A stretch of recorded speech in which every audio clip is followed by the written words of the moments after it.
and streams. There's a jolly figure, or so it seems, with a belly round and a heart so grand. He's the YouTube grifter, the joy of the land.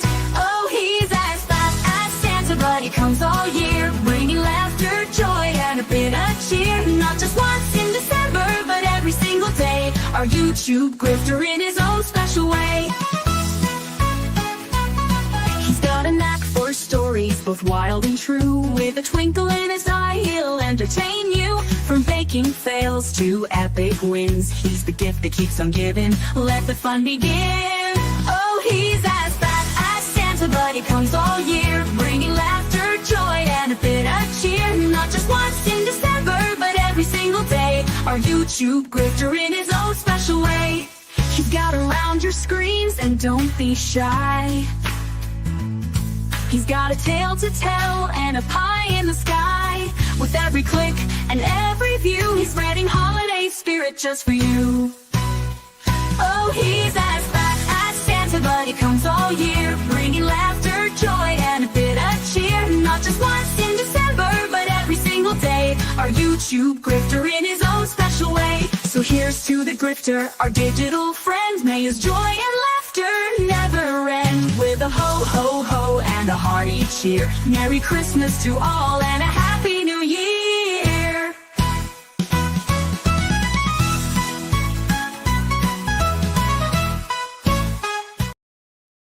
Hello. Why is my camera this weird today?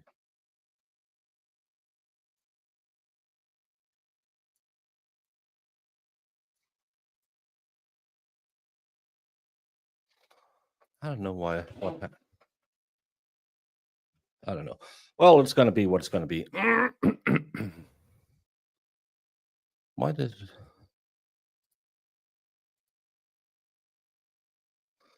I don't know why it keeps messing up. But welcome back, everyone. And my dinner was great. I had some rice porridge. It hurts. It heats up your inside. That's good. And welcome to this second part of the most unnecessary Dorbert hearing, Voir Dire, Richardson, whatever they call it in Massachusetts. Because if we learned anything today, is Dr. Russell is more qualified than anyone else we have ever seen as an expert. It's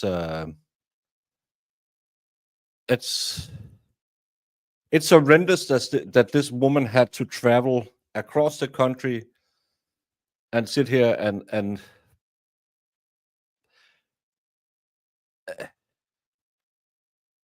I just can't see. Brennan is going to go at her for a couple of hours. Yeah, he's going to say, well, you didn't do that study this year. Do you know you can't tell the difference from a Great Dane and a small Dane? It's going to be very late in French, whatever they're going to ask her. Oh, and she's actually talking to the guy questioning her over here. So hopefully they have some bangers they're going to come in with. It's, I don't know. I think it's retarded. State closing was good. Defense closing is still going on, but even she can't keep the story straight. Yeah, we're probably going to watch it tomorrow. They'll probably, so please no spoilers. There's probably already a verdict when we get to it, but I can't, if this is going to, Brandy and I have talked about bumping our stream as well, because it's 2:00 now and he said a couple of hours, so this won't be done till like maybe 5:00, which is stupid that we wasted 8 hours on just pick up this lady's CV and you should automatically recognize her as an expert. I had pasta salad and frolicked into some Chloe driver sentencing. Oh, she was the weird cult mom who unalived her baby. That was a weird case. That's the pea drinker case. Yeah, but again, you can't keep them out. I know Bev is the guardian of what can be let in and what can't be let in, but she will go straight to appeals court if she tries to keep her out, and she will lose because she is clearly qualified. Wait for a masterclass examination from Brennan or not? Well, you'll get your 75K worth of it. EDB said it's not a matter of if she's an expert, but about broadening what she allowed to testify about. Yeah, like I said, they should never have had this hearing from. She went from a lady who read about a dog bite and could possibly have an opinion about a dog bite to now be an expert in uh, motor vehicle strikes, pathology.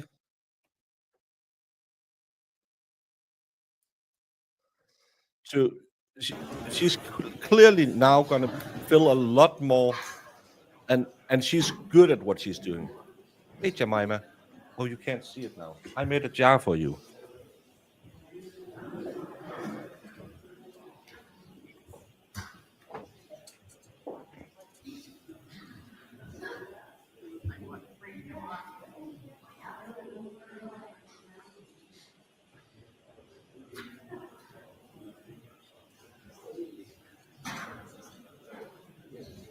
Look, I have a jar with all the nasty words we can say.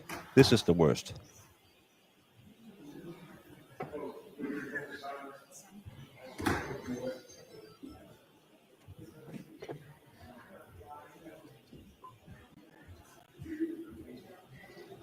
She probably went out and got another PhD.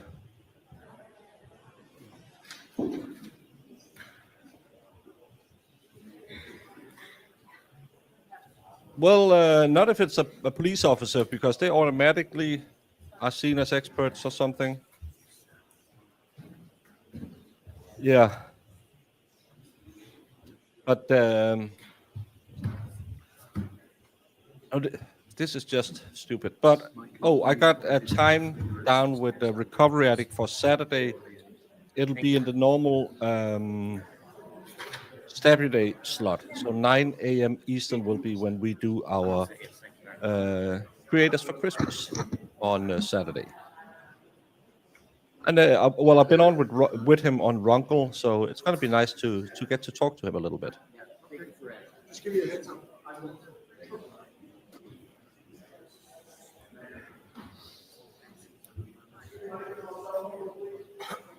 Today is my Saturday, running errands and listening. Claire DeLune, I'm sorry to say, but it's not Saturday today. Not even in Australia.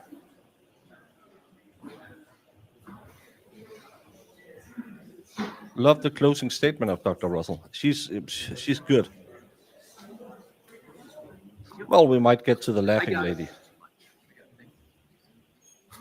Yeah, he seems very cool, down to earth, and I'd love to hear, because has a way different background than most of the people I know, so it's going to be interesting. I was just thinking about all the super smart, brilliant people who are now retired, and all of their experience and knowledge is just going unused. Well, hopefully they gave it to someone else, because that's one of the things you should be doing with interns and all of that. You should pass on your knowledge. I'm going to mute this. Gronk is one of those guys you just can't not like him. Yeah, he's very, very good. He's a very, very good guy, and he's easy to talk to. And he's wicked smart, as I think us with a very good Massachusetts accent says. His voice is like butter. He's too clean for you. I like it very. Well, this is a good Christian channel. Jamie just forgets about it sometimes. It's gonna be it's gonna be nice to meet him. It's always nice to follow or talk to some of those big creators that you watched yourself, and all of a sudden they know who you are. That's such a weird thing.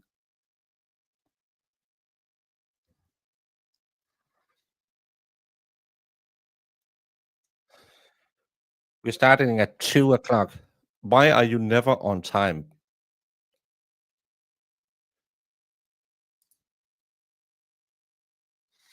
Yeah, this well, you are potty mouth and you are sometimes a little bit degen, but you're nice people. You behave well when you're in chats. I don't have to turn many chats around.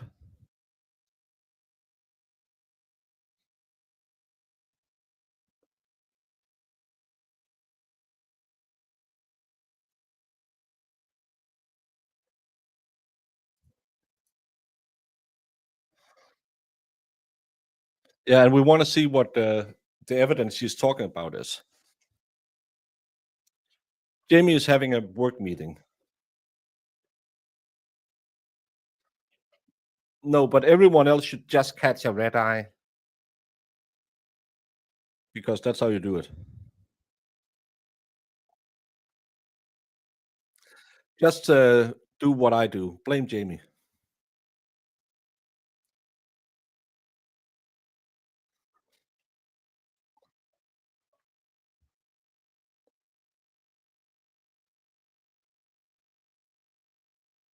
No, but stop walking away from.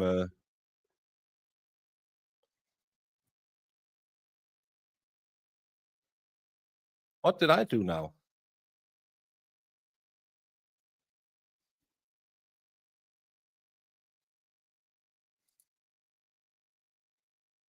What did Brandy and I decide? So far, uh, I asked her if we could bump it because I would like to go to bed before midnight today because yesterday I got to bed at 3, and she said no worries. So nothing has really been decided so far.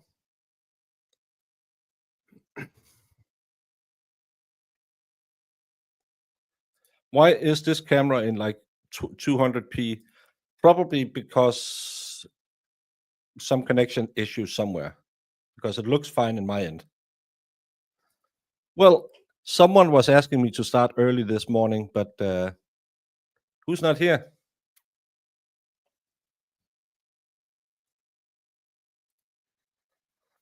I have nothing to do with that. There was Jamie all the way.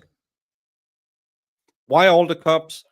Because this is a very high, uh, high, high intensity case. You have multiple people around this case who have this and that restraining order on each other. So it's probably to make sure nothing happens.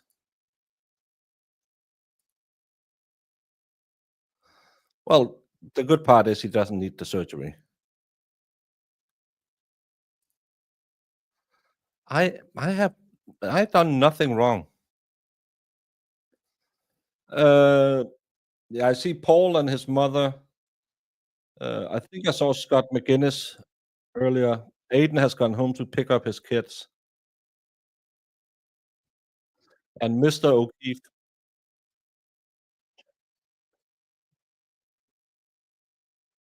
high profile. Yes.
is, please describe. I do your it all the time. Sorry.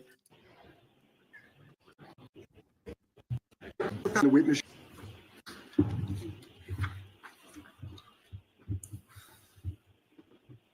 All right, Mr. Alessi, whenever you're ready. Thank you, Your Honor. May I have Exhibit 10 published, please? Thank you. Dr. Russell, what has been published on the TV screen is Exhibit 10. Do you recognize it? Yes, How do you recognize it? because I've seen it before.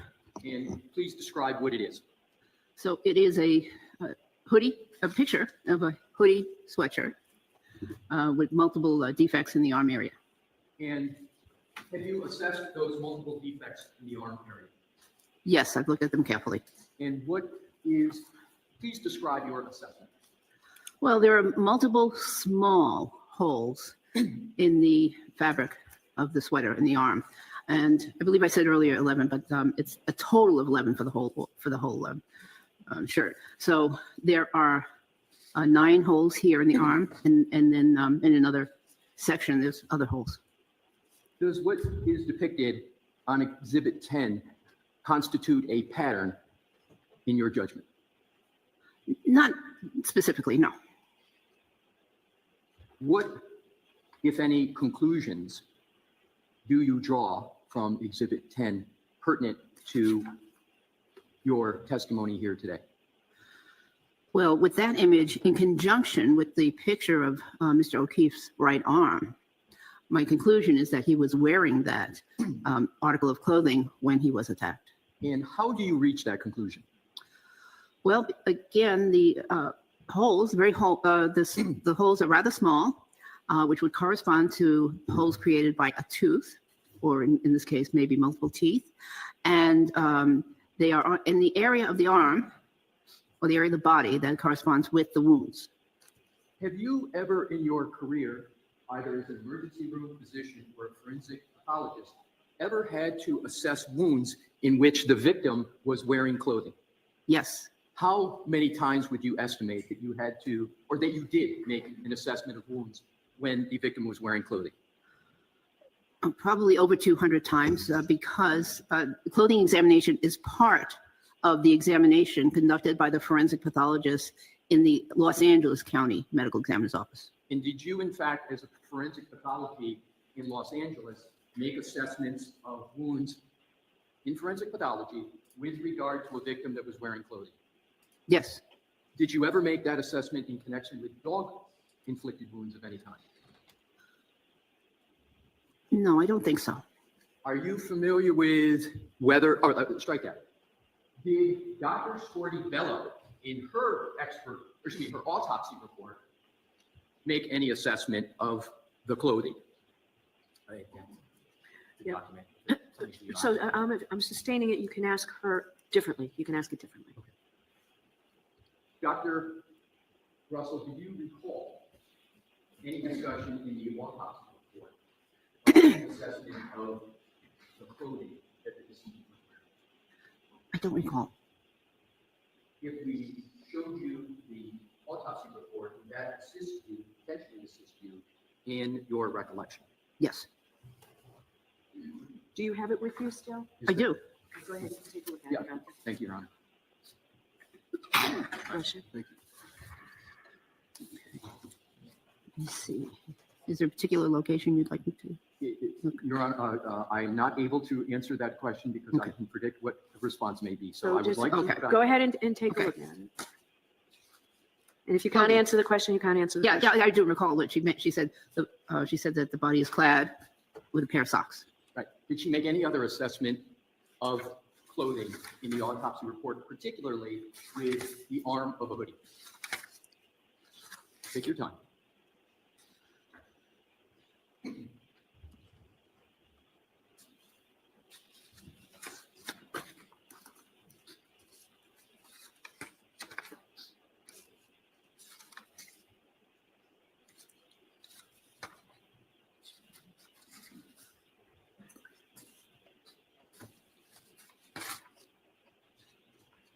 Since the report's in evidence, if you want to suggest a page, you can. suggesting a negative, Your Honor. Okay. I'll proceed with whatever way you want. Is there any objection to just answering this question? Okay. Okay. All right. Go ahead and suggest the answer to her. Is it correct that the autopsy report does not contain any assessment of the clothing as being relevant? We saw the socks in the photos from the hospital. He was wearing socks when he was on the gurney. And Brandy Churchwell has been moved from tonight till next Wednesday at 2 p.m. Just so it's still going to happen. It's going to be great.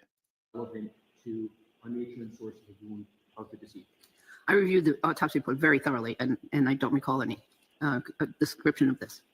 Thank you for the leeway, Mr. Brennan, and Your Honor. Now let's, if I could, Your Honor, publish Exhibit 11. Okay. Thank you. Do you recognize Exhibit 11? Yes, What is it? it's the back portion of the same hoodie. Same hoodie. Did you assess the back portion of the hoodie as depicted in Exhibit 11? Just by the photograph. Yes. Did you reach any conclusions with regard to Exhibit 11?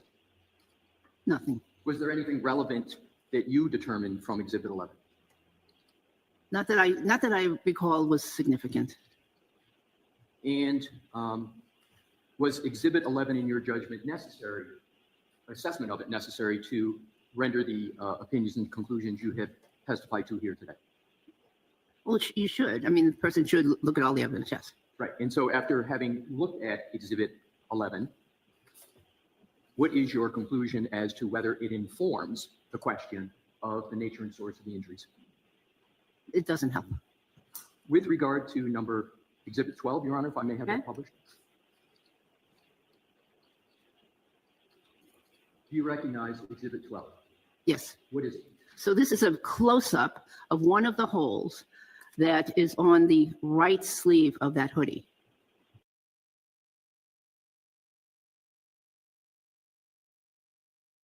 In the, in the part that you can see from the anterior view.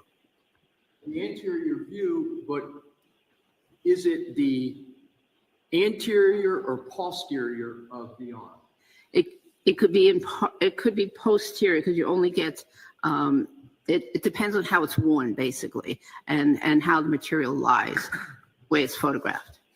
So I meant anterior view meaning the picture, the first picture we saw, which was the anterior view of the hoodie. What assessment did you make, if any, with regard to Exhibit 12? Well, it's a small hole. It is consistent with Thank you, WB. Yes, it should be enough for a candy bar. Thank you so much. a puncture created by a small object such as a canine tooth. And it appears that some of the fibers are actually pointed outward. Some of the clothing fibers are pointed outward from the wound, from the hole rather, from the hole. And did you draw any conclusions with regard to this exhibit? This exhibit plus close-ups of some of the other similar holes with the fibers pointing out means that whatever inflicted that hole also came out of the hole. You say whatever inflicted that. Did you reach a conclusion as to what inflicted that hole, or as you've referred to it as defects previously? Yes, these are consistent with dog bites. If we could publish, Your Honor, 13. Okay. Thank you.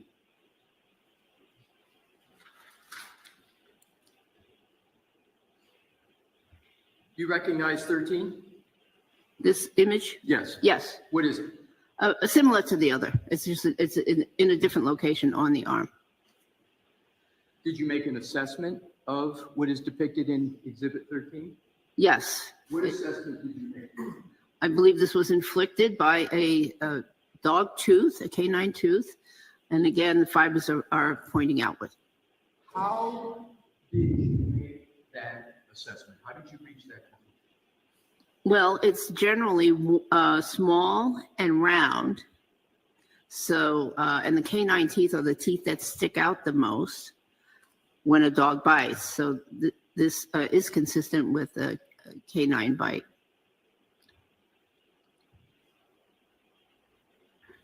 Your Honor, may I have 14 published?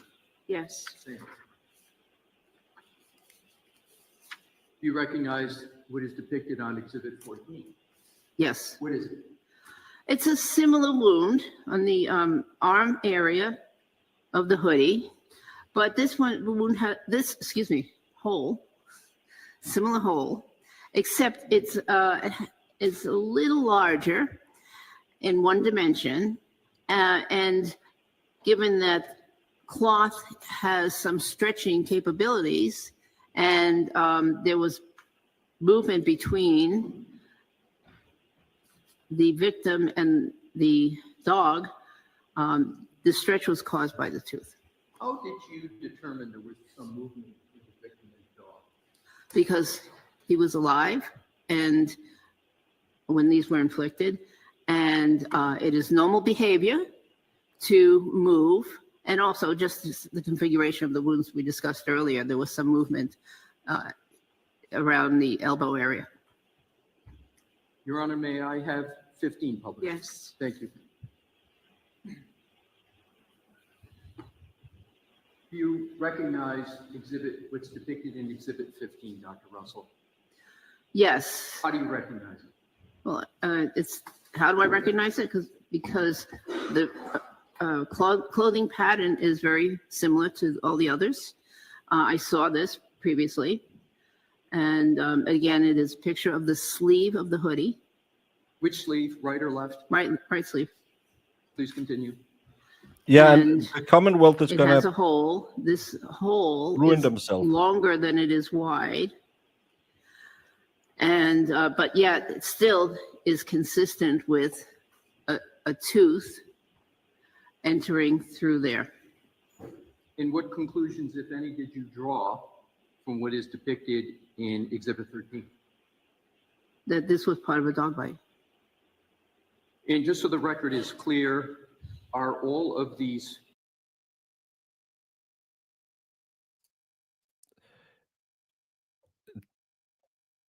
Doesn't this look like a puncture wound from a canine tooth as well that just didn't get ripped?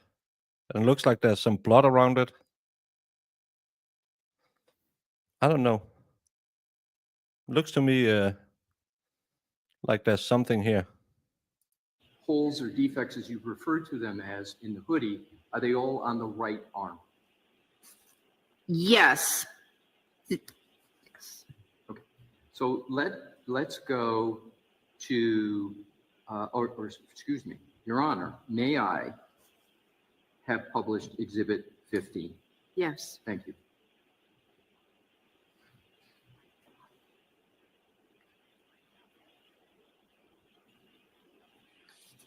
Do you recognize that? Yes. What is it? No, it's the same one. May I have 16 published, Your Honor? Yes.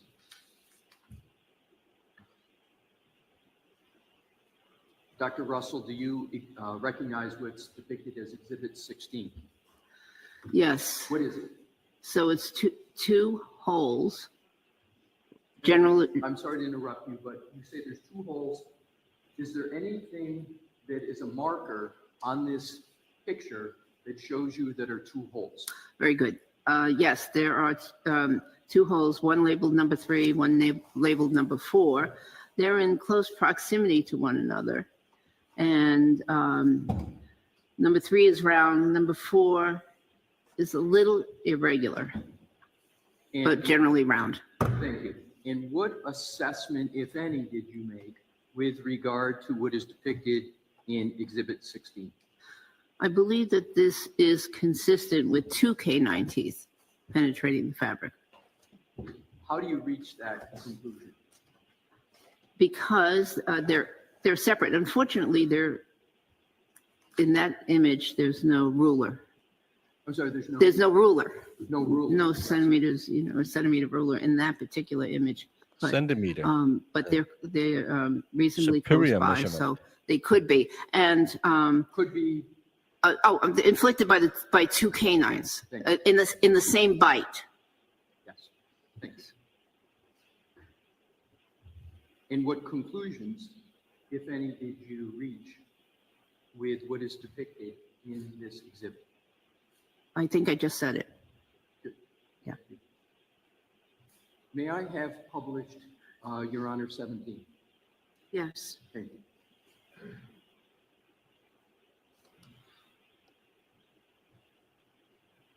Do you recognize what is depicted in Exhibit 17?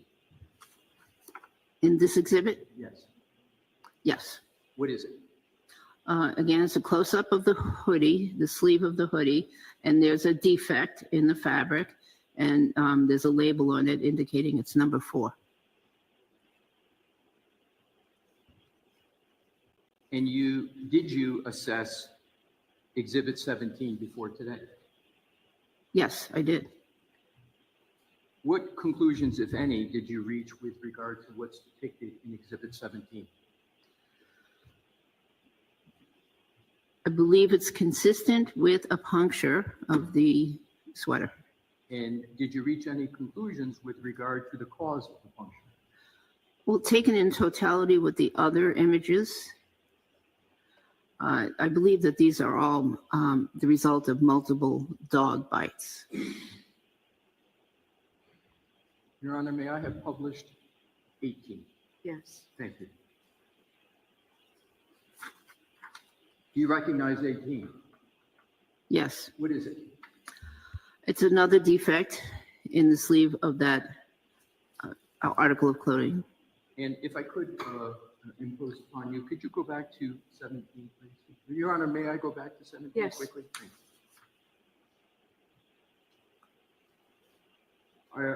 Do you know which arm of the hoodie this defect, as you call it, occurs in, right or left? Right.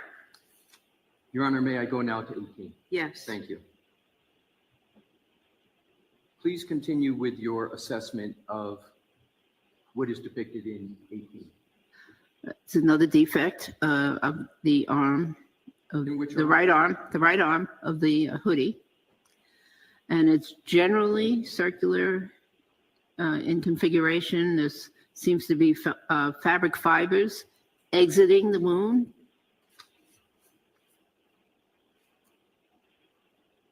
And any further assessment you made with regard to what's depicted in Exhibit 18? No, similar to the above, previous. Did you reach any conclusions as to the source of the whole defect, as you refer to it in, as what's depicted in Exhibit 18? I believe it is from a tooth of the dog. May I have, Your Honor, published 19? Yes. Thank you.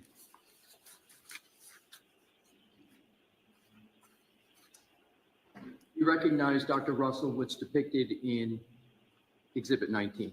Hey, Yes. Leslie. What is it? So it's multiple defects in close proximity to one another, circular defects generally, but there's at least 1, 2, 3 in that image. Did you make any further assessment of what is depicted in Exhibit 19? I believe these are from the teeth of a dog. Let's wait until we see Bev's absolutely stupid ruling that's going to come on the back end of this. Are you able to tell which teeth of the dog made those defects? Not exactly. How is it then you come to the conclusion it is from a dog's tooth when you say that you're not able to tell which tooth? I didn't understand the question. In your experience, Mhm. are there times where you conclude that a wound is from a dog, but you don't know which specific tooth of the dog that caused it? Yes. And do you, okay, thank you. If we could, Your Honor, please publish 20. Okay. Thank you. Do you recognize what's depicted in Exhibit 20? Yes. What is it? Again, the a picture of the right arm of the hoodie. And what is your assessment of what's depicted in Exhibit 20? I see a small defect near, and it's labeled number 6. And what is your conclusion as to the nature and source of the defect? I don't really have a conclusion on this one. Your Honor, could we please publish 21? Yes. Do you recognize Exhibit 21, Dr. Russell? Yes. What is it? There are 2 defects in the right arm of the hoodie. And there's a ruler. They're about 3 centimeters away from one another. Did you reach any conclusions with regard to what is depicted in Exhibit 21? Yes, What conclusions did you reach? they're from a dog. And how did you reach that conclusion? Because they're consistent in appearance with a defect that would be caused by by canine teeth. May I have published, Your Honor, 22? Yes. Thank you. Dr. Russell, do you recognize Exhibit 22? Yes. And did you make an assessment as to what is depicted in Exhibit 22? Well, it's I can't a tell. photograph of the right arm of the hoodie with the number 7 label pointing to a particular area. And what observations do you Depends on the make, dog. if any, from what's depicted in Exhibit 22? On this, Like I said in the beginning, Mr. 75K, he seems less prepared than Lally, and he just seems like that's why I keep thinking he's just there to fill a role, waste her money, and then they're going to drop either some or all of the charges, because it doesn't seem like he have done anything. He's been on the case for how long now? 3 months, and he doesn't know anything that happened in the first trial. That's willfully not doing your job. particular projection, I can't really see the defect. So, Your Honor, may I just quickly go back to Exhibit 20 and 21 for one Okay. question with each? Thank you. Which arm of the hoodie is depicted in Exhibit 20? the right arm. And if we could please, Yes, Your Daddy. Honor, go to 21. Which arm of the hoodie is depicted in 21? Come when Right I haven't on. said a word yet. And if we could money. go to Exhibit 22. I think you answered, but I want the record clear. Are you able to tell which arm of the hoodie is depicted in Exhibit 22? Well, yes, because I know that the only labels placed on this article of clothing were in the right arm area and the chest. And this contains a label, so this is the right arm area. How do you know that? How do you know Because we that the only labels were placed on the right arm? Because we saw the overall picture. May I have published, Your Honor, 23? Yes. You recognize what's depicted in Exhibit 23, Dr. Russell? This one? Yes, do you recognize that? Yes. What is it? So it's it's a close-up picture of the right arm of the hoodie.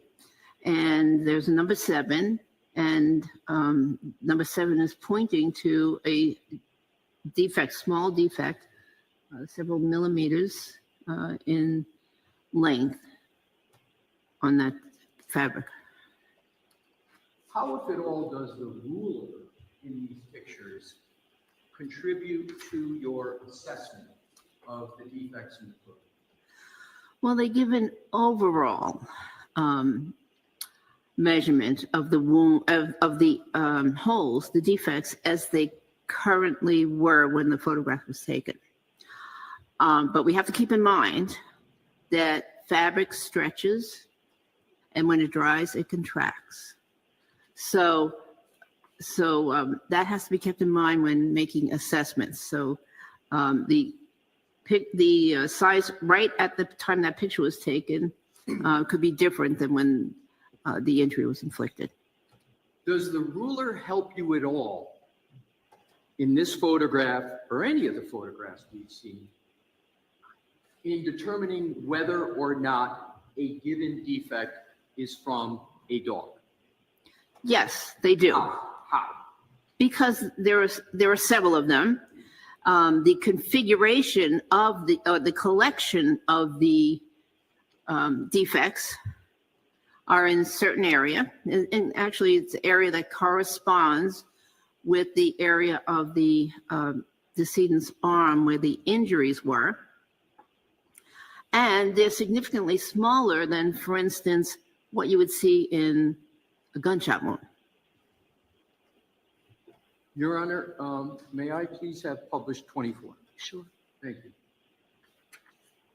You recognize what's depicted in Exhibit 24, Dr. Russell? Yes. What is it? That's another defect in the right arm, closer to the sleeve or cuff of the arm of that particular hoodie, and it's labeled number 8. What assessment, if any, did you make of what's depicted in this exhibit? It's consistent with a dog bite, and fabrics are pointed outward. Why is it consistent with the dog bite? Again, the size. I'm sorry. The size. The size Yeah. of the hole? The size of the hole, yes, taken in conjunction with all of the rest of the holes. All the rest of the holes in the other photos? Yes, that we just discussed, yes. Your Honor, may I have published 25? Yes. Thank you. You recognize what's depicted in Exhibit 25? Yes. What is it? So it's again, the right arm of the hoodie. It's down by the edge of the sleeve towards the wrist area would be. And it shows 2 defects, one of which is labeled 9. The other one, I don't know the number, but it's labeled.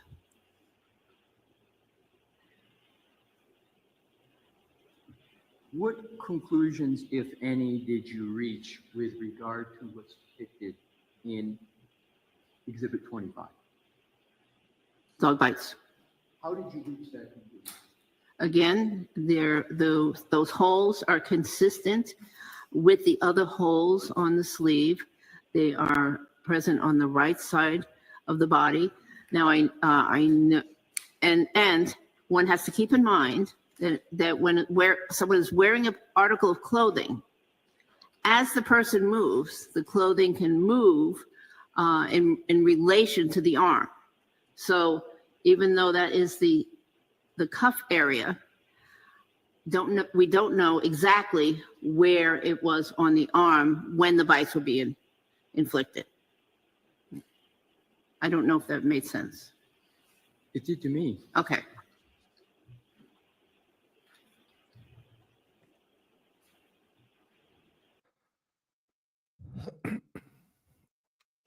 The more I think of it, because we've seen the picture of the arm kind of like this, because it's laying flat on a table. Remember what Lally said during closing arguments, that the reason why it busted the tail light was because he was holding it. Bender's arm doesn't bend that well. He was holding it kind of like this, and the elbow was the one that struck the tail light. So somewhere in this point, and now they're showing us holes down here. How, if any sense, does that make if it's this area that makes an impact, and the injuries to the hoodie should be from the tail light? Because this arm, at the same time, it struck and bust the tail light. It'll do this. There's no way flying fragments of glass can get embedded in the elastics down by your cuff. Again, Lally's explanation,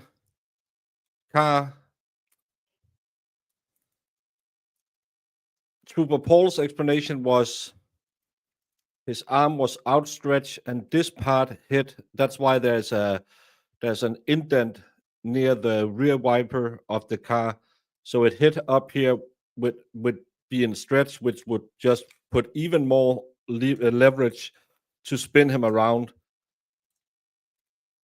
And again, the car struck him, busted his tail light, either in this position or that position, spun him around, made him do a flip, fly back up, and land 20 feet away.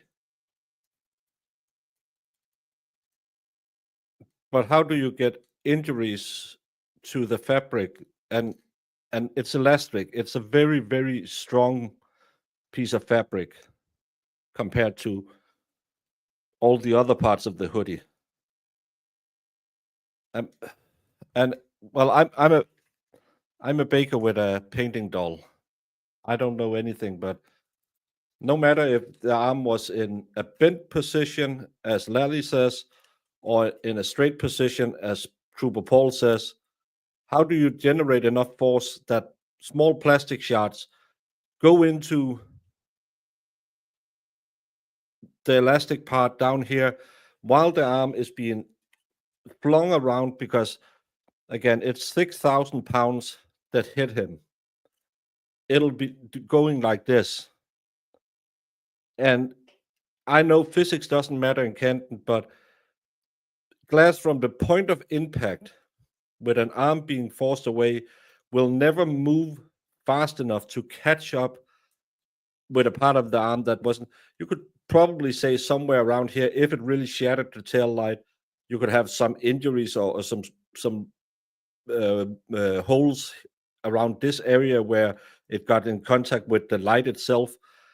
But plastic can't, it doesn't have enough weight to catch up to an object that's doing this. Am I the only one who microdots? Make a video of that one. He'll be too tall. Yeah, that's another visualization I need. And the shirt would be more ripped and torn, not punctured. Yes. Yes, that's a gnome up here.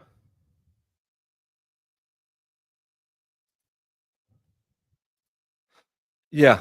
But I never meant. I'd never noticed the injuries down here.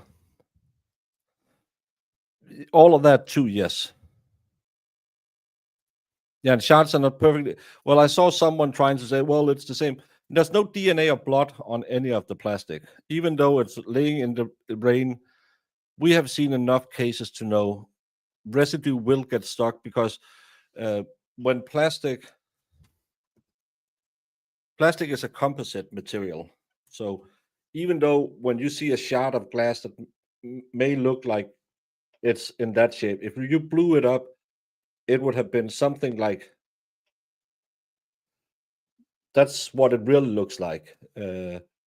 Because again, it's not a clean break. It's not like a knife edge, even though a knife edge would also have a lot of indents. But plastic that breaks would have a surface that has multiple peaks and valleys. So somewhere in these peaks and valleys, DNA, fabric fiber, whatever, would have get stuck, especially if they are saying they went in, grabbed the shirt, and pulled it out, because you saw how big some of the pieces of plastic is, and under a microscope, that's what those breaks would look like. It's not a clean break. It's not a slice. It's not like when you run a knife through your finger. Physics just doesn't fix the Commonwealth's case. They have too many problems. Your Honor, may I have published 26? Sure. Thank you. Dr. Russell, I do need to you get recognize him a what's lot of depicted in Exhibit 26? People probably think I'm a weirdo. if That I appears to don't be put, a similar close. photograph to the prior one, just the exposure appears to be a little different to Which me. arm of the hoodie is depicted in Exhibit 26? Right on. Could we Right on. briefly go back, Your Honor, to Exhibit 25? Yes. Thank you. Which arm is depicted of the hoodie in Exhibit 25? Right on. Your Honor, could we go back to 26, please? Yes. Thank you. Well, What if assessment, if any, did you make of what's can- depicted in Exhibit 26? bounce That off. these were but it inflicted by can't. the dog. How did you make that assessment or conclusion? Because they're similar in general appearance to the other ones on Why that do you right call me gray and sleeve, fat? and they're small in size. And this is the right arm of the hoodie. Correct. Your Honor, may I have published 27? Yes. Thank you. Dr. Russell, do you recognize what is depicted in Exhibit 27? Yes, I've seen that before. What is it? It's a defect in the chest area of the front of the hoodie. What assessment, if any, did you make of the source and nature of what's depicted in that exhibit? Yes, let me describe it a little bit better. It's labeled with number 10, Yes. and adjacent to it, of course, there's this big defect. Can Which- you use I'm sorry, Your Honor, may the witness use the laser pointer when she Yes. says this? Oh, Thank you. okay. Yeah, let's So do this that. is the defect in question, labeled number 10. But adjacent to it, there's this huge defect right over here. It's going this way. And as being an emergency room physician, I recognize that as that large defect as having been caused by the emergency room personnel when they opened up the sweatshirt to have access to Mr. O'Keefe. So are you saying that there's two different sources of what's depicted in this exhibit, or is it just all from one source? I believe that they're two different sources. Can you, with your laser, identify each one and what your conclusion is as regards to the nature of each one? So this large one here, I believe is from the scissor wound, the trauma scissors. And trauma scissors of a the- medical professional in the emergency department? Yes, or it could have been EMS personnel also. That's another Understood. possibility. Please proceed to the next. Yes, but then this other defect is different and it's separated. There's actually solid tissue, fabric between the two defects. This is separate and it appears to have a little bit of a tail type configuration. So this could have been inflicted by the dog. You say could. Mhm. Is it could or is it consistent with infliction by a dog? It is consistent with, however, there were no chest. I'm sorry. Okay, There's a competing noise out there. yeah, now. yeah. Just trying to see if it was going to die down. Thank you. There were no chest wounds caused by a dog in that area. So it could have been that the fabric was loose, and as the victim was pulling away from the dog's teeth caught it, but he didn't make contact, or didn't make contact with the skin. So I can't say for sure that this is a dog bite, Right. So a dog related tear. So is it correct to say it's inconclusive whether this is from a dog, or is there no conclusion to be reached as to whether it's from a dog? I don't know the difference. Okay. I believe your answer is sufficient for the record. Thank you, Dr. Russell. If, Your Honor, we could please have published Exhibit 28. Okay. Thank you. Do you recognize what's depicted in Exhibit 28? I've seen this image before, yes. What is it? It's the front part of the, They tried Hoodie. to, but didn't pick up the phone. and there are two large defects. The one that's closer to the top of the image appears to be similar to one that would be made with trauma seizures by emergency personnel. The one that is below that, that's labeled number 11, I can't. Stop your laser, because I just want to make sure I understand where you're pointing. You said below that. Can you just hold your lasers to where that is? On the laser, you want to see what I'm? If you could point, you said right below This that. one, so this is, the top one is what I believe is caused by trauma seizures. Yes. Below that in this image and labeled number 11 Yes. is a very irregular defect. That's this one right here. And it's labeled number 11. I can't say for sure what caused it. What causes you to use the parlance irregular? What is irregular about it? Well, irregular means that it's not a straight line. It's not a nice circle. It doesn't have a nice edge to it. Are you able to reach any conclusions with regard to what is depicted in Exhibit 29? No.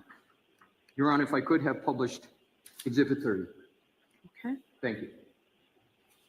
I think they were referring to 28. Yeah, I think that last one was I'm 28 sorry. and 27 before then. I just thought I might have missed it. So, No, you didn't. I did. That was my error. Thank so you, Mr. Brennan.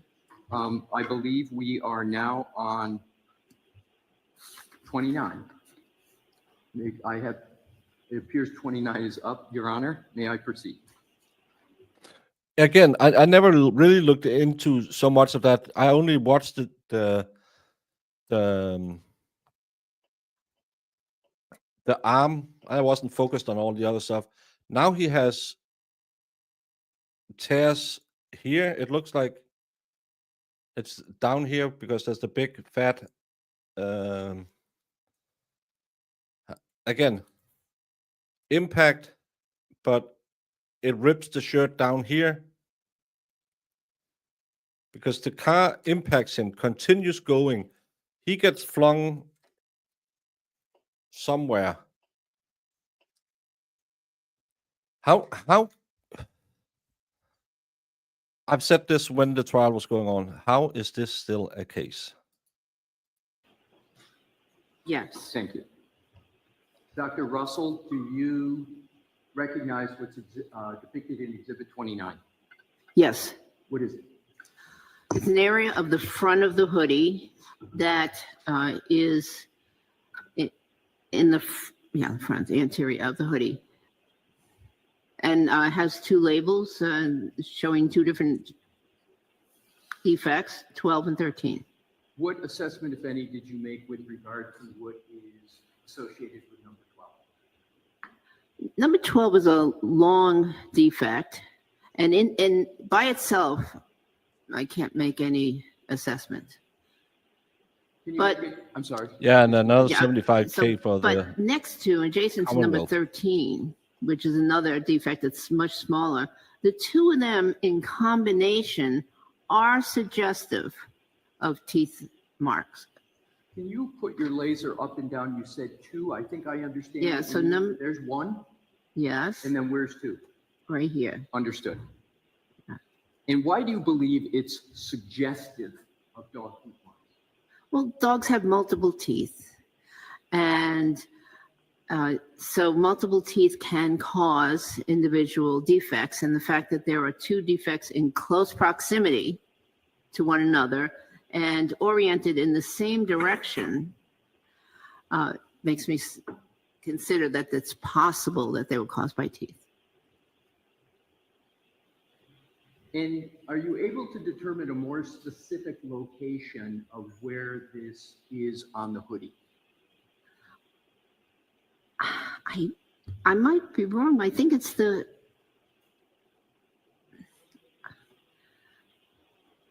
I think it. No, I can't really say for sure because I don't know if this picture is upside down or not. But So the nature of the picture Yeah. does not allow you to make a conclusion that you're comfortable with regard to the location on the hoodie?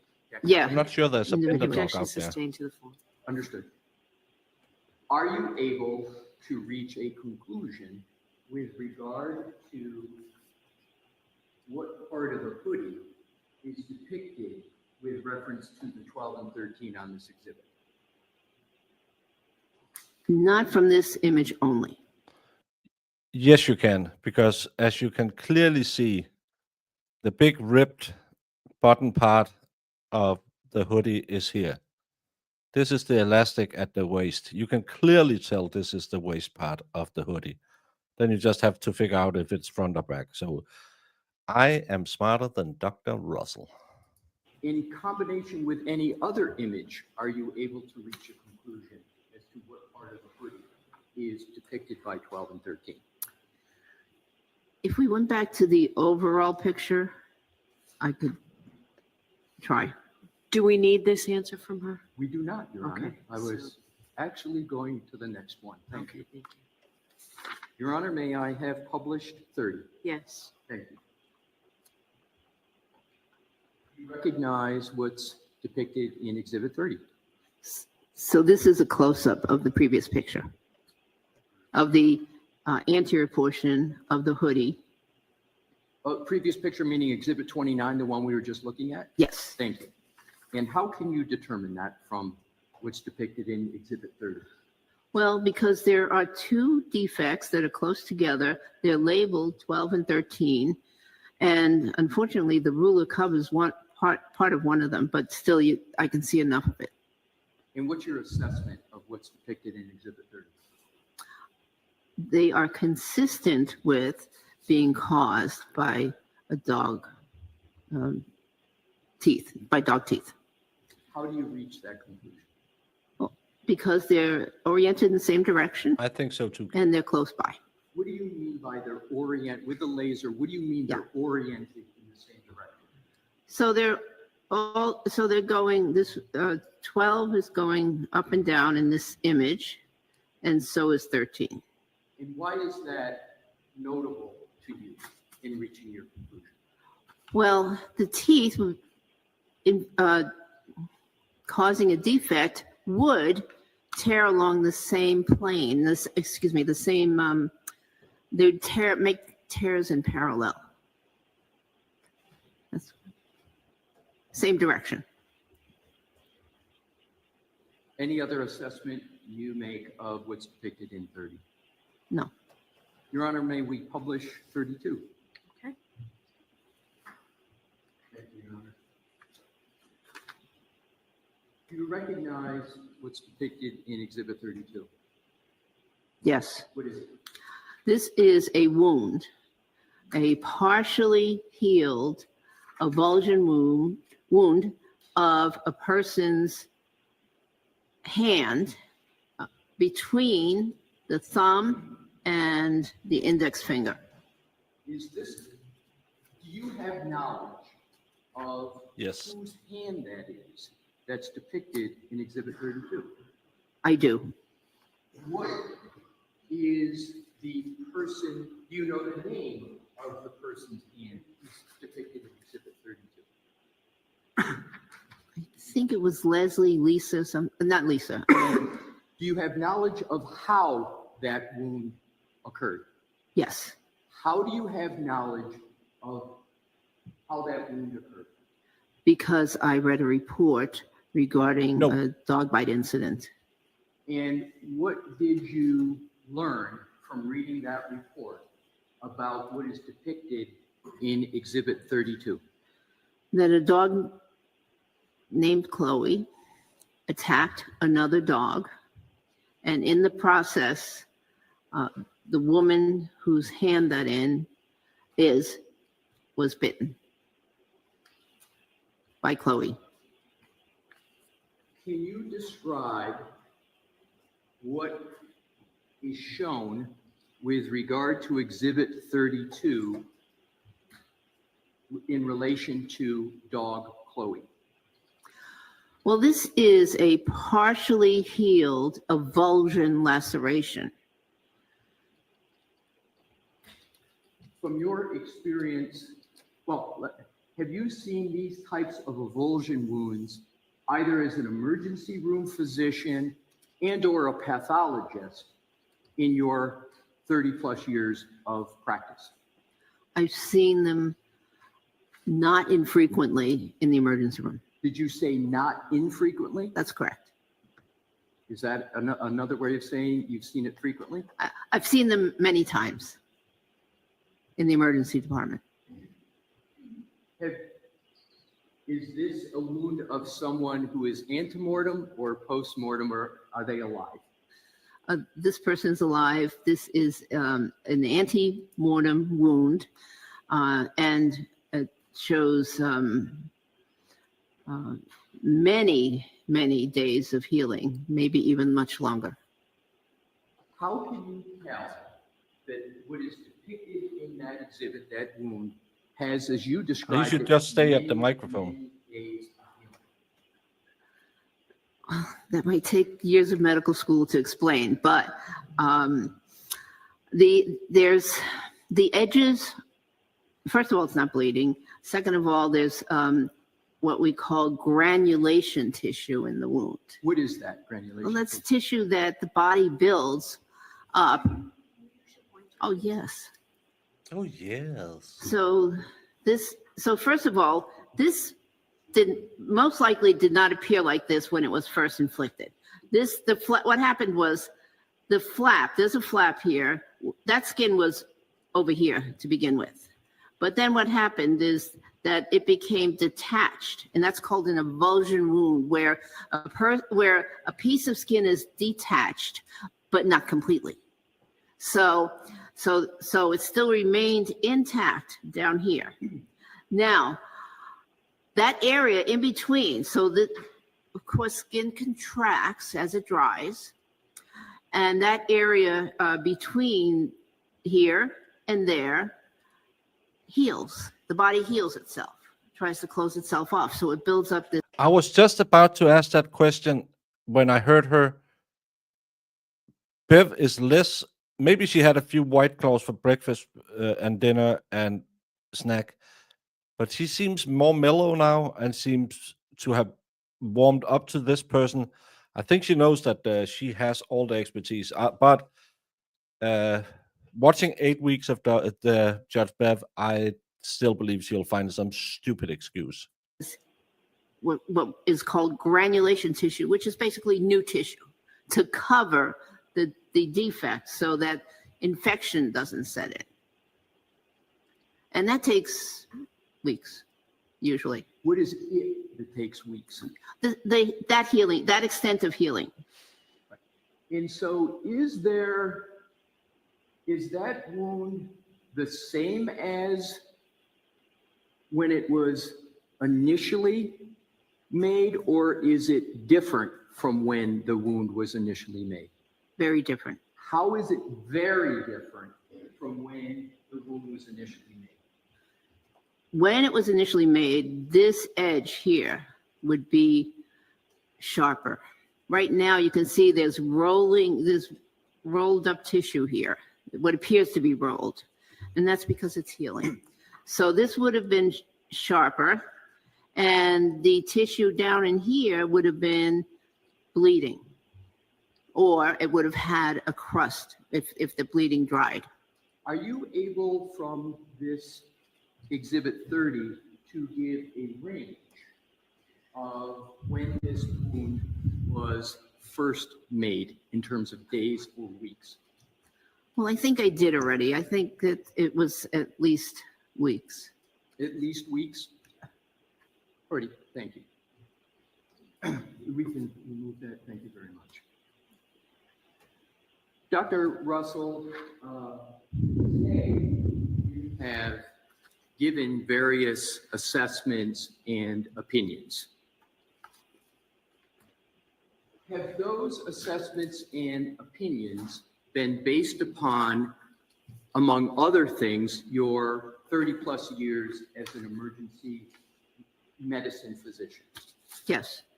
And with regard to the same assessments and opinions, have those been based on your 30-plus years as a forensic pathologist. Yes. What I want to now move to, and I'm almost at the conclusion of my questioning for this point. Do you recall testifying previously in the first trial with regard to rendering an opinion on whether the source of the wounds in Mr. O'Keefe's arm were caused by? Men probably do it in a different way because we'll physically intimidate our lessers and try to portray manliness. But I think you're right. She can read. She's a very smart woman. But I still believe when she goes out of that courtroom, she'll forget everything and go back to being a. See you next Tuesday. A dog or a large animal. Yes. And do you recall what your answer generally was in respect to a question of were those wounds consistent with a dog or animal bite? Yes. And do you recall what your answer was? Generally, yes. And generally, what was your answer to the question of whether the wounds were consistent with a dog or large animal? Your Honor, may there be a reference to prior testimony? I have no idea what specifically we're referring to as far as the past. Transcript, date, where it is. Happy to give it, Your Honor. May I have a moment? Yes.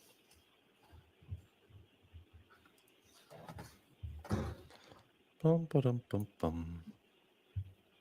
I was correct. Lawyer time 45 minutes equals 2 hours. Yeah. So for what purpose are you offering this? Your Honor, I would first like to respond to the preliminary hearing where, as you know, the rules of evidence are not strictly. The purpose I'm giving this, Your Honor, is not for impeachment.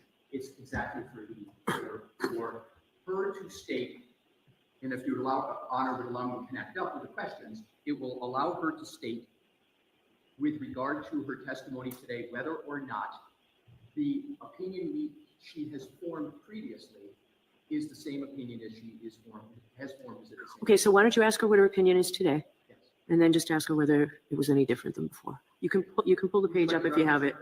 I have it here, I think, so just, so do you need it, Mr. Brennan? Please. I'm happy to provide it, Mr. Brennan. It is the June 21st transcript.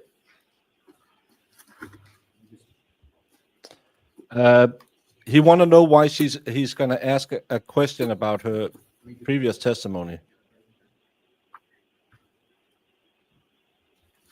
And it's because we are having this hearing today because she changed her opinion. So he needs her to say why she has changed her opinion and what her opinion is today. But Brennan needs that because he's going to stand there for 2 hours and said, but you had a different opinion. You had a different opinion. You had a different opinion. So that's why he want to nip it in the bud.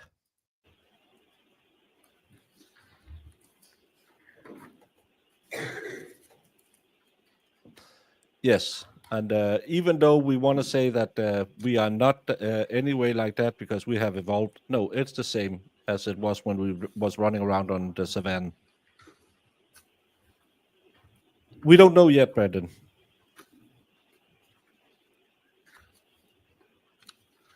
Let's catch Brennan doesn't want to go into the previous testimony because he hasn't done his homework. No, he's probably asking Lally if he knows his own homework. Sure, I think co-counsel should be able to find it for you. So why don't you come on in and just ask her the question, and I'm sure Mr. Yannetti can pull it up. Thank you, Your Honor. I'll let that work for that. They should have it digitally so they could just type it in and find it. Dr. Russell, are the opinions that you have given today consistent or inconsistent with the opinions? Well, let me ask it this way. For the opinions that you have given today, how do they compare to the opinions that you've given previously? I'm not oblivious to the attempt here. I object. It's not the proper form of questioning to go back and try to explain potentially inconsistent statements of today's testimony. Is that what you're attempting to do? No, Your Honor, it's not what I'm. All right, so the opinions today, and I guess it's a matter of argument, right? I can be told with the previous, it was attached to the motion that's before me today, the transcript was attached, can see what her previous opinion is, and then I ultimately decide whether it's consistent or not, right? I agree with that, Your Honor. Okay, so if you've got a site, I'm happy to look at the page to see if I might be able to figure out where you're going, or you can come to sidebar and Can I come to explain it, sidebar sure. with it, Your Honor? Why is she having that weird? She has such a weird grin on her face. I really don't get it.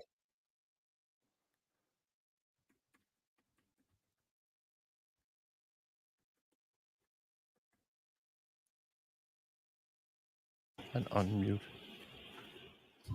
Thank you. Mayor, I'm going to see if I have in fact concluded the questions for Okay, this moment. sure. Thank you. Oh, he wasn't allowed to ask that question because that'll be a question for Cross. But you meant something else. I was just going to insert her question with Sure. court. Thank you. As you know, she has prepared a report, and different jurisdictions do it different in Daubert hearings. Is that something you believe needs to be marked? I was just going to do a brief foundation that she has in fact prepared one. Sometimes courts. Is there an objection to me receiving a report and evidence? If the court would find it helpful, I won't object. I do not believe it's admissible and relevant. If the court would like to reference it, I won't object. So why don't we mark it for identification, and then the two of you talk about it, we'll see how the hearing goes, and if there is, I may well want to see it, but we'll mark it for identification, Mr. Lessie, and then later see if it comes in, okay? We're clearly, I think, going to have to come back another day, so we'll have some time. Yeah, she's probably going to end it and before Brennan goes. A for identification. Maybe I can get Brandy back on then. Thank you.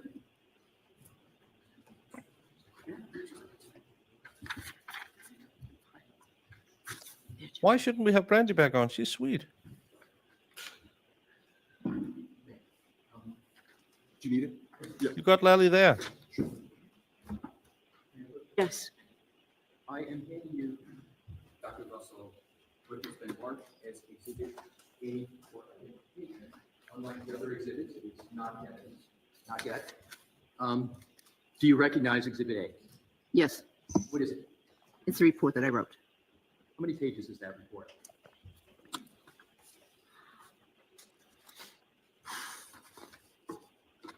Sorry. Are they not numbered? They are numbered. I just, the CV is attached as well. Okay, it's 11 pages. Dr. Russell, did you prepare that report? I did. Your Honor, I just would like, if I could please note for the record that that report was filed and it's on file with the court as part of our opposition motion. I know Your Honor knows it, but I would just like to note that for the record. Sure. Thank you. At this particular point, Your Honor, I have no questions, and I appreciate the court's patience and gracious allocation of time for me to go through these questions with the witness. All right, thank you very much. So I intend for us to go until 4 o'clock today, so we'll see how far you get, Mr. Brennan, okay? Thank you. Oh. May I? Please. So she's not ending it today. Then I won't reschedule with Brandy. Brandy will be next Wednesday. She didn't have a report for first trial because she wasn't told to prepare one.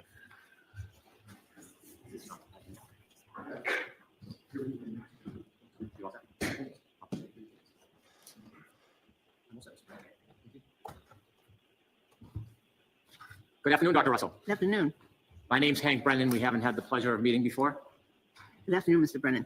I'm going to ask you a few questions if that's okay. Yes, Thank you. You shared with us that you have an extensive history of experience in the emergency room. yes, In the emergency room, you see all types of injuries, don't you?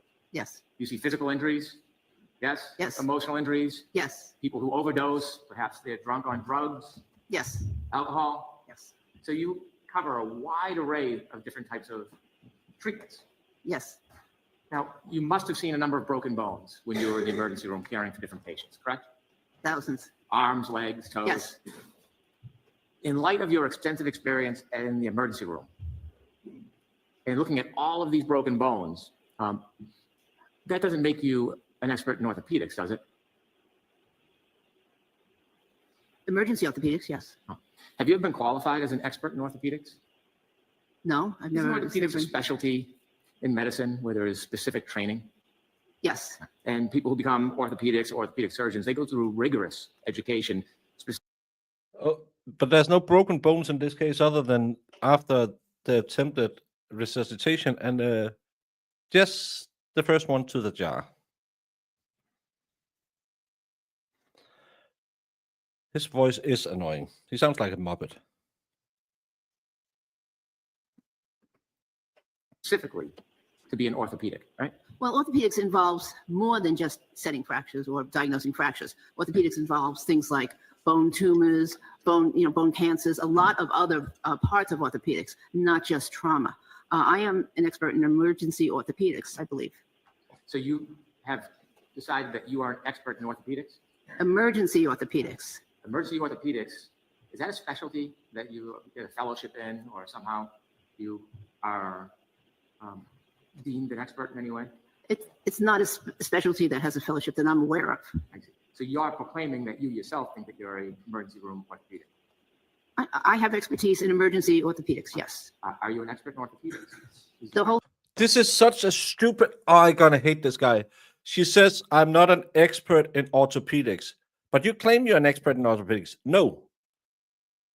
Emergency orthopedics, which is different, which you can take an expertise in. Is this going to be 2 hours of this idiot just trying to get her to, but you said it the wrong way. You didn't say with in a medical certainty degree of the certainty. field of orthopedics, no. And you don't have any specialized degrees in orthopedics, do you? No.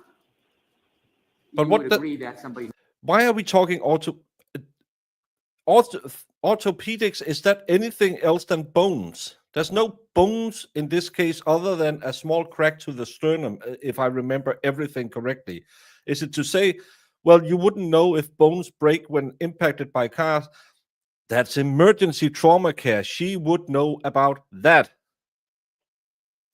Just say you took a class. Yeah, I took an online class for 12 hours. Thank you, Marissa. who's gone through the rigorous requirements of being an orthopedic and qualified, they'd have much more experience in that than you. True. In general orthopedics, yes. I have a lot of experience in orthopedic trauma related to emergencies. Have you ever been in any court where you've ever been qualified as an expert in orthopedics? It was never an issue. But I'm asking you, have you ever been in any court, state, federal, this country, any other country, where you've been qualified as an expert in orthopedics? No. Has anybody other than yourself ordained you as an expert in orthopedics? I haven't ordained myself as an expert in orthopedics. I have a lot of knowledge and expertise in emergency orthopedics. Has any authority ever recognized you and qualified you as an expert in orthopedics? No. Come on. This is the time where the defense says objections. He's clearly misstating her statements. This idiot is willfully not listening to what she's answering. She never claimed she's an expert in orthopedics. And he will go on asking the same question for the next 15 minutes if Bev or the defense doesn't pipe in and say, objections, Your Honor. She never, ever, he is misstating her statements. Mac in Florida, paying swear jar forward. Just will be needing that. Guaranteed she has a numerous seminars on it. She probably knows more than a brand new orthopedic surgeon. Oh, yeah, it's desperation. Not enough money on the planet for how many swears are coming out of my mouth. I specialize in many things I don't have a piece of paper for. I'm a great baker. I have a piece of paper that says I went to school as a baker, but I'm really good at running the business side of bakery. I'm not the best guy at baking, but I have the same business. But you can't tell that I'm good at something and bad at other things. But I can't draw a nice cake or anything as a pastry chef. It's the same. I'm a horrible YouTuber, but I still call myself a YouTuber, and I don't have a piece of paper with a YouTuber. Yes, and he's battering the witness. Thank you, Mac. I haven't declared myself an expert in orthopedics. I have expertise. You've seen a lot of car accidents you shared with us Yes, as a police officer yes, in the emergency room. yes, Perhaps when you were at the ME's office, you saw the consequences of car accidents. I did, yes. Are you an expert in accident reconstruction? Reconstruction? No. And when you see the different people that Neither come in was the with Commonwealth overdose, guide. whether it's alcohol or drugs, you treat them, don't you? Yes. But you're not an expert in toxicology. are you? I'm not a toxicologist, no. But toxicology is a part of emergency medicine. So we have training in orthopedic in toxicology, but no, I am not an expert in toxicology. I'm not suggesting you're unfamiliar with it or you haven't had experience or some training. I'm asking you if you think you're an expert. In toxicology? Yes. No, And you've shared with us that you agree you don't have any expertise in DNA. that's correct. In fact, you know very little about DNA, don't you? I would say that's pretty reasonable. Yes. That's what you said. Yes. You mentioned that Hard to unrecognize something. I'm trying to ask you about the significance. Read over it. There's no mention I spoke to many. Uh-huh. of this. And what you have Sorry, utilized specifically let's get back. shared with the court that you wrote a few Wrote a few articles. Oh, fuck you. I want you to walk through it. And, it was something else. No ability to communicate and tell the injury with no help from the reporter. Correct? You said how many? 25, 30? Sorry, Yes. On average, how many? just get back to Yes. DNA. That's what you said. Yes. Oh. You mentioned that you are generalizing or approximating the number of dog bite cases you've attended to in the emergency room relative to civilian dogs or domestic dogs. Is that right? Yes. And you've suggested that Thank you, the defense rest. This Addy is a nut jockey. That's not nice. you probably treated about one dog a week over a period of 27 years. Yes? Which Yes. is 1,000 weeks in your estimation. Yes. You worked for some of the most busiest ERs. Was there a lot of patients every day that you treated? Yes. On average, how many patients would you treat in the ER over those 27 years on a daily basis? Daily, I would think about 30. So if you're treating 30 patients a day over a course of a week, and you consider that in the context of 1,000 weeks, the amount of dog bite cases that you treated in the ER is about half of 1%. Wouldn't that be fair to say? No, you lost me on that. Okay. Sorry. Well, if you had one dog bite case a week, and say you had 20 cases a day, 100 a week, Hmm. that would be 1% of your cases. Oh, it could, yes, yes, but it's the number of cases, not the percentage that was asked of me. I'm just asking you a question. Okay. I just want to clarify that. And so you said how many? 25, 30 a day? Patients, yes. So that's less than 1% of the cases that you treated in the ER relative to dog bites. Okay, that's reasonable, and that's average, actually. Now, when you treated cases of dog bites in the ER, you said that you would sometimes have the reporter, the person injured or somebody with them, tell you it was a dog bite. Yes, Yeah, and sometimes you had communication difficulties, so there was a reason why they couldn't share it. yes. And then you suggested that's how you came to this pattern recognition scale, is that you would have to determine the injury And he has the same idiot thing like Lally, not standing anywhere near a microphone. with no help from the reporter. I was always interested in dog bites, and yes, there were a few occasions when I had to use those skills in order to determine what kind of an animal it Let's was. talk about those few occasions. Why don't you share with us a story where you met a patient, if you can recall, where you had no idea what the injury may have been because you had no ability to communicate, and tell us about how you determined it was a dog bite. Well, thinking about a specific case, I can think of cases where I determined it wasn't a dog bite, and it was something else based on the pattern of the bite. And am I not answering your question? I'm not looking for cases where you couldn't determine the dog bite. I want you to share some of this wealth of experience you have in dog bites. And share with us, if you will, one of the cases where there was no information that was a dog bite, for whatever reason, and then you, based on your pattern recognition skills, determined there was a dog bite. I want you to walk through an actual case. You can recall you had with this scenario you presented. I can't give you a specific case because, again, in the overall scheme of emergency medicine and the frequency that dog bites are to other cases, it's just not a case that I would remember that kind of the specifics of the case. It's interesting in supporting your past experience. You shared with us the size of these past experiences and presenting yourself as an expert in pattern recognition. And it's interesting that when I'm asking support this general. Objection, Your Honor, argument. Yeah, so, oh, I'm sorry, counsel, yeah. that's okay. In Massachusetts, typically, we don't give the reason for objections from the floor. Your objection sustained, no commentary, Mr. Brennan. Oh, we never heard Bev said anything like that to Lally.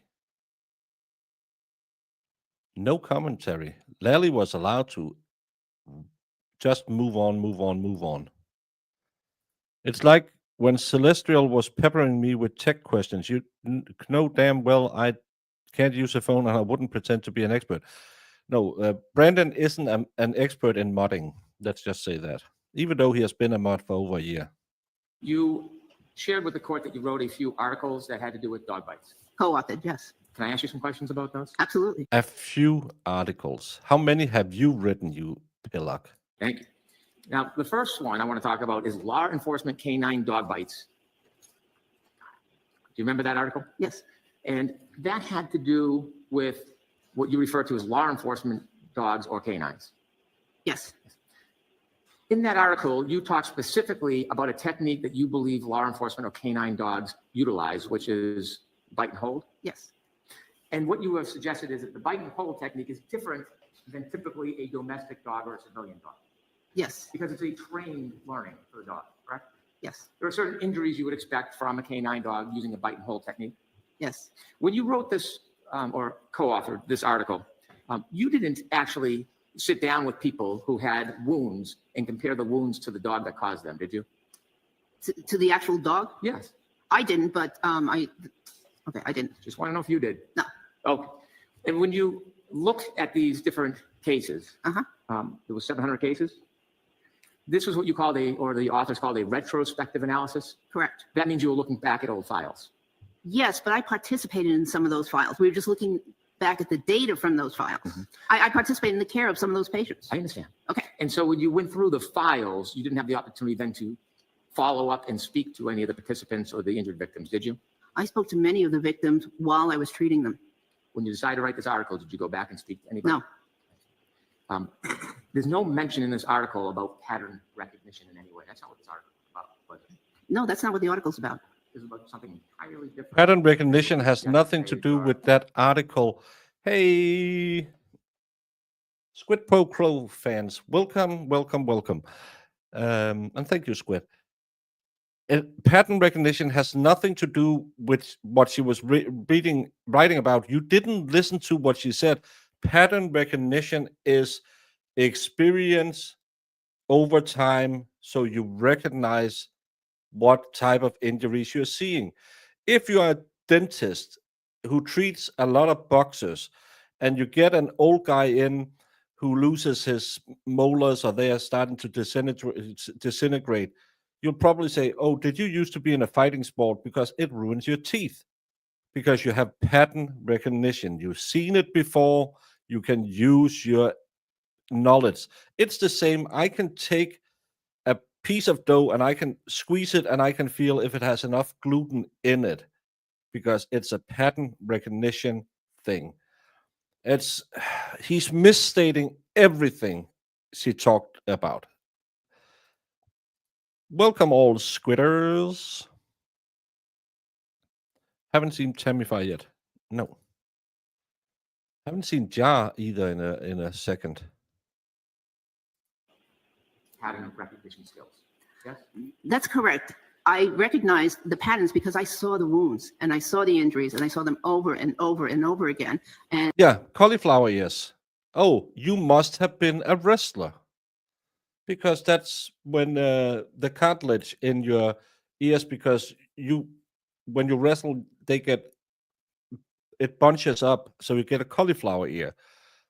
You can say, oh, this probably used to be a wrestler. Even though he can't talk, you can say, this is showing the same pattern as a wrestler. and I recognize those patterns throughout my career.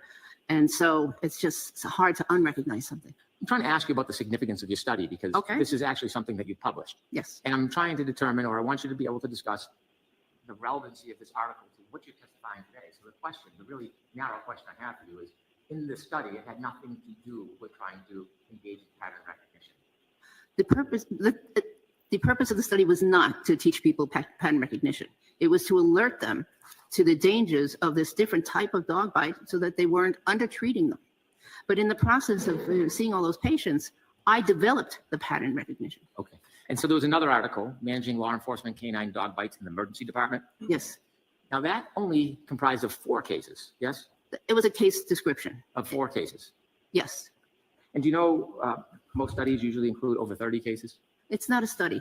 I see. You reviewed types of injuries relative to civilian or domestic dogs, or just canine? Those were canine dogs. And again, your position is that the injuries by canine dogs, law enforcement dogs, are different in kind than domestic or civilian dogs. In general, when they bite and hold, those injuries are different. Sometimes they don't get a complete bite. And so this article didn't deal with civilian or domestic dogs. It dealt with only canine dogs, That's correct. exclusively on the idea or the perspective of bite and hold injuries. It was on the perspective of you need to learn how to treat Bite and hold injuries. these dog bite injuries. Bite and hold. Yes, yes, yes. Oh, for the new people. Oh, sorry. This is a Voir Dire of Dr. Russell, probably the most amazing woman ever to sit in a courtroom. This lady went to med school. Her mom got sick, so she moved home to take care of her mom. Then she became the first female officer ever in Massachusetts. She then went on to become a doctor, a pathologist.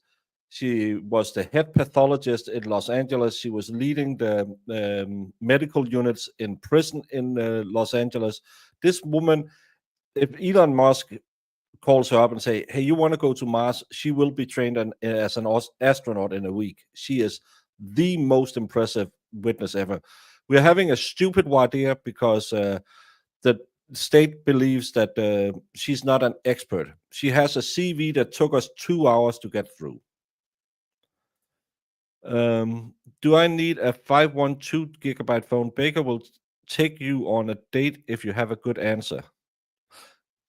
I always say the bigger the gigabytes, the bigger the date you can get with Baker. You can get a GB, if you know what I mean. Good Baker. Okay. Now, again, in this article, there was no effort to identify wounds or use pattern analysis. It was the treatment of bite and hold injuries from canines, That's correct. law enforcement canines. Yes? Yes, yes. And then you also shared with us, in addition to these 2 articles on law enforcement dogs and bite and hold injuries, that you did some revising, editing of a book for a Dr. Is it Vati? I'm sorry, say again? You said that you revised or edited a book of a Dr. friend. Vail. Dr. Vail, I'm sorry, Dr. Vail. And when you were asked about what actually you recall about the topics, you don't really remember the topics of that book. You just remembered you edited it. No, I remember the topics of the Okay. book. In the topics of the book, it was dealing with human teeth, wasn't it? Yes, but in the article itself, if you read it, there's mention about dog dentition. There's a mention of it. Yes. Tell us what that mention was. Well, the mention is that the dog dentition looks different and dog bites look different because of the triangular shape of the dog's mouth versus a rounded shape of the human's mouth. Well, when they talk about the shape of a dog's mouth, it's not really triangular. It's like an hourglass. Well, but that was the quote those were the words that were used in the article, and it's relative triangular shape. It's as opposed to a round shape of a human. Well, in most studies, professional studies by experts, isn't it routinely referred to as an hourglass shape? I haven't seen that at all. Well, have you read books on dog bites? I've read articles on dog bites. Have you read books on dog bites? No, I have read articles on dog bites. Have you ever read this book? Do you recognize this as an authority? No. So for the record, you need to say what you just showed the I'm witness. showing Dr. Russell a book called Dog Bites, a multidisciplinary perspective, edited by Daniel Castanels. Never- Is that it? I'm sorry, may I see it? If the court would let me, of course. May I approach? Yes. Thank you.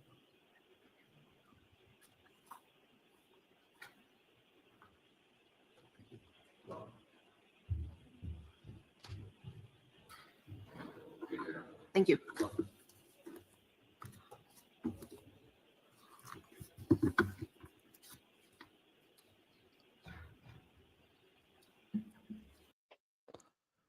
Dog Bites, a multidisciplinary perspective, 81.28 hardcover edition on Amazon.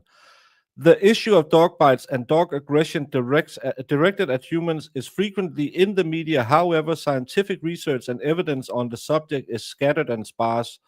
Public and political opinions is often misinformed and out of proportion to the extent of the problem. Dog bites bring together expert knowledge of the current situation from a wide variety of disciplines to provide information to the many people and professions affected by this issue. Subjects range from the practical, medical, behavioral, sociological, and theoretical, but the overall approach of the book is objective and integrative. Topics addresses included the genetic basis of aggression, doesn't have anything to do with the look of a bite.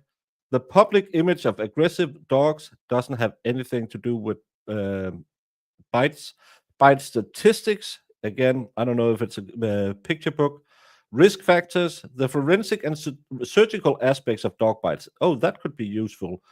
International legal perspective, court evidence, first aid treatment, that could be useful. Zoonotic disease potential, behavioral rehabilitation option, the risk to children. Nowhere does it state that it's a book about how dog bites might look compared to a car accident. But that's the book he's going with. I hope she takes it. She will have read this tomorrow. It doesn't mention if any of these people have degrees of I'm any. sorry, Your Honor, I don't believe a question's pending. Sorry, Mr. Alessi, I couldn't hear you. Thank you. I don't believe a question Oh, I'm is sorry. pending for the witness. Okay, are you moving to strike that? Yes, I am. All right, I'll strike that. So, Doctor, I know it's been a long day. Wait for a question, please, okay? Okay, All right. you do. You done reviewing the book? Yes.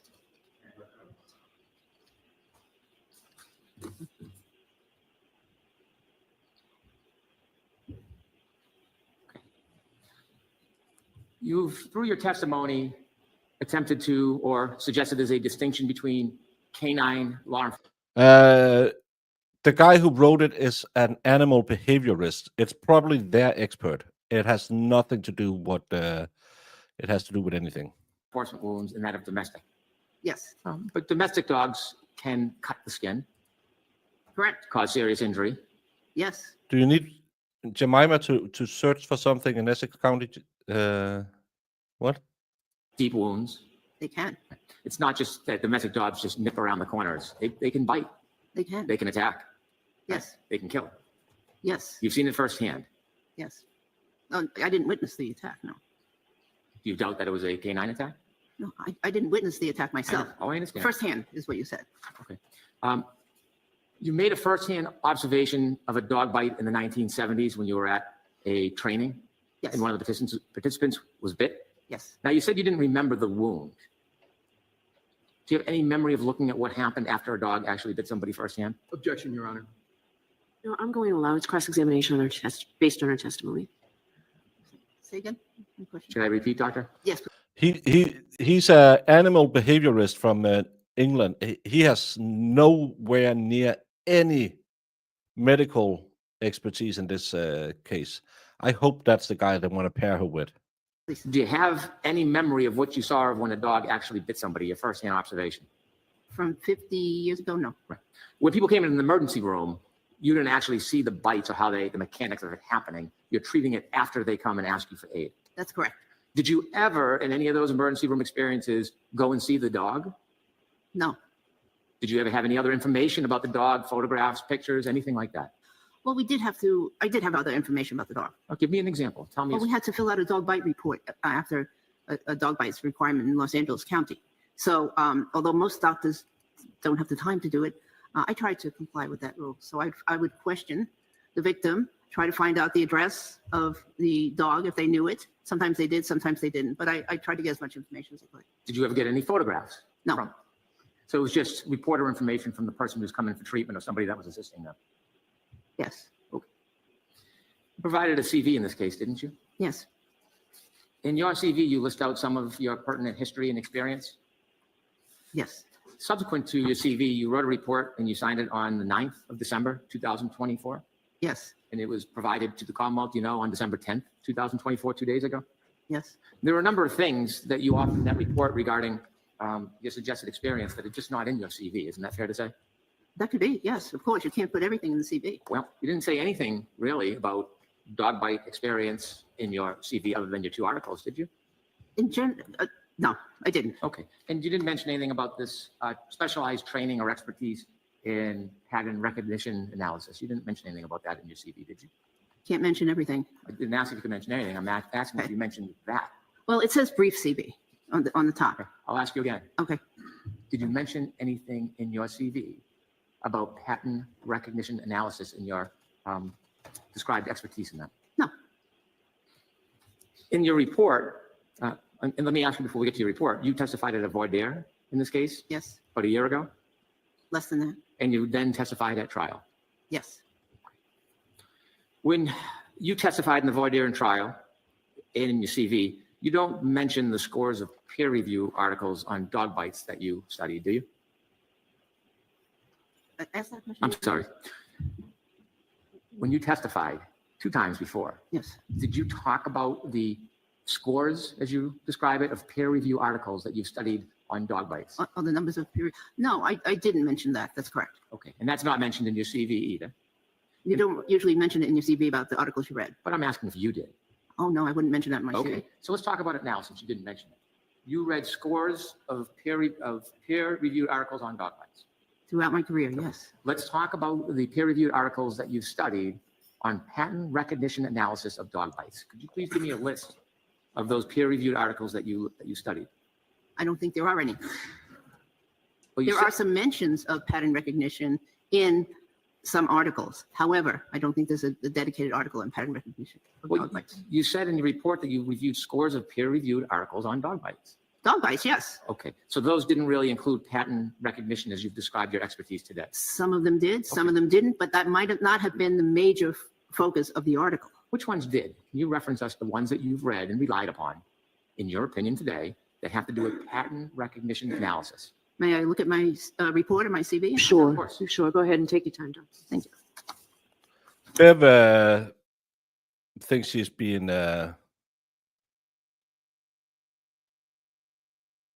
bullet to. Pattern recognition is the task of assigning a class to an observation based on pattern extracted from data, while similar pattern recognition is not to be confused with pattern mechanics.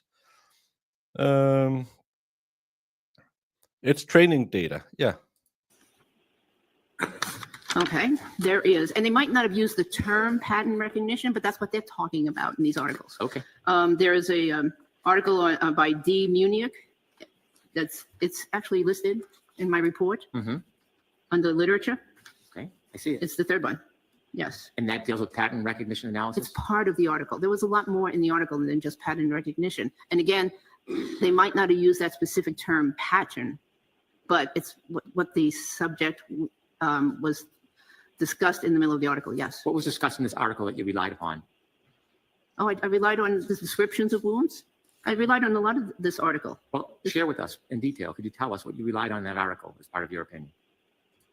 There was a Yeah, and description- again, there it's there was an area that learned described experience. wounds and fatal wounds in dog bites, and how to approach them. You know, how to investigate them. There was an area that described what some of these wounds looked like. And there was actually an area that I believe it was this article that said that if you have this plus this plus this, that it is pathognomonic for a dog bite. Now, I believe that was the article that said that. One of these articles did, but anyways, so yeah. So I think maybe you might want to look at them. Oh, I did. Okay. That's why I'm asking you. Okay. And so I'm confused about which one you're talking about. It was not a recipe book that said, okay, you know, this is the pattern. As a South Carolina fan, Baker, I'm going to need proof. Repeat after me. We love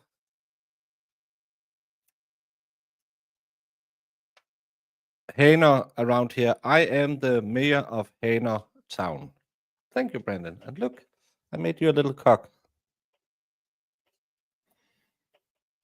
Of a dog bite. It might not get a lot of readers for that, but this was a forensic approach as to how to identify fatal dog attacks. So from your resume, doctor, could you tell me which article you're talking about? I'm talking about the third one down. What's the title? The title of the article is Forensic Approach of Fatal Dog Attacks, a Case Report and Literature Review. Probably better than How to Train Your Dog Not to Bite by a British guy who doesn't know anything about forensics. Fatal dog attacks oftentimes involve vulnerable areas like the neck, Absolutely. abdomen.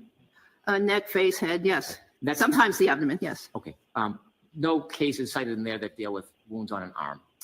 because it's a fatal, Right. right. But that doesn't mean that there weren't wounds on the arm. It's that the fatal wounds, like in the case I autopsied, Mhm. the fatal wounds generally were in the areas that had organs that could be damaged, like or major vessels like a carotid artery, neck.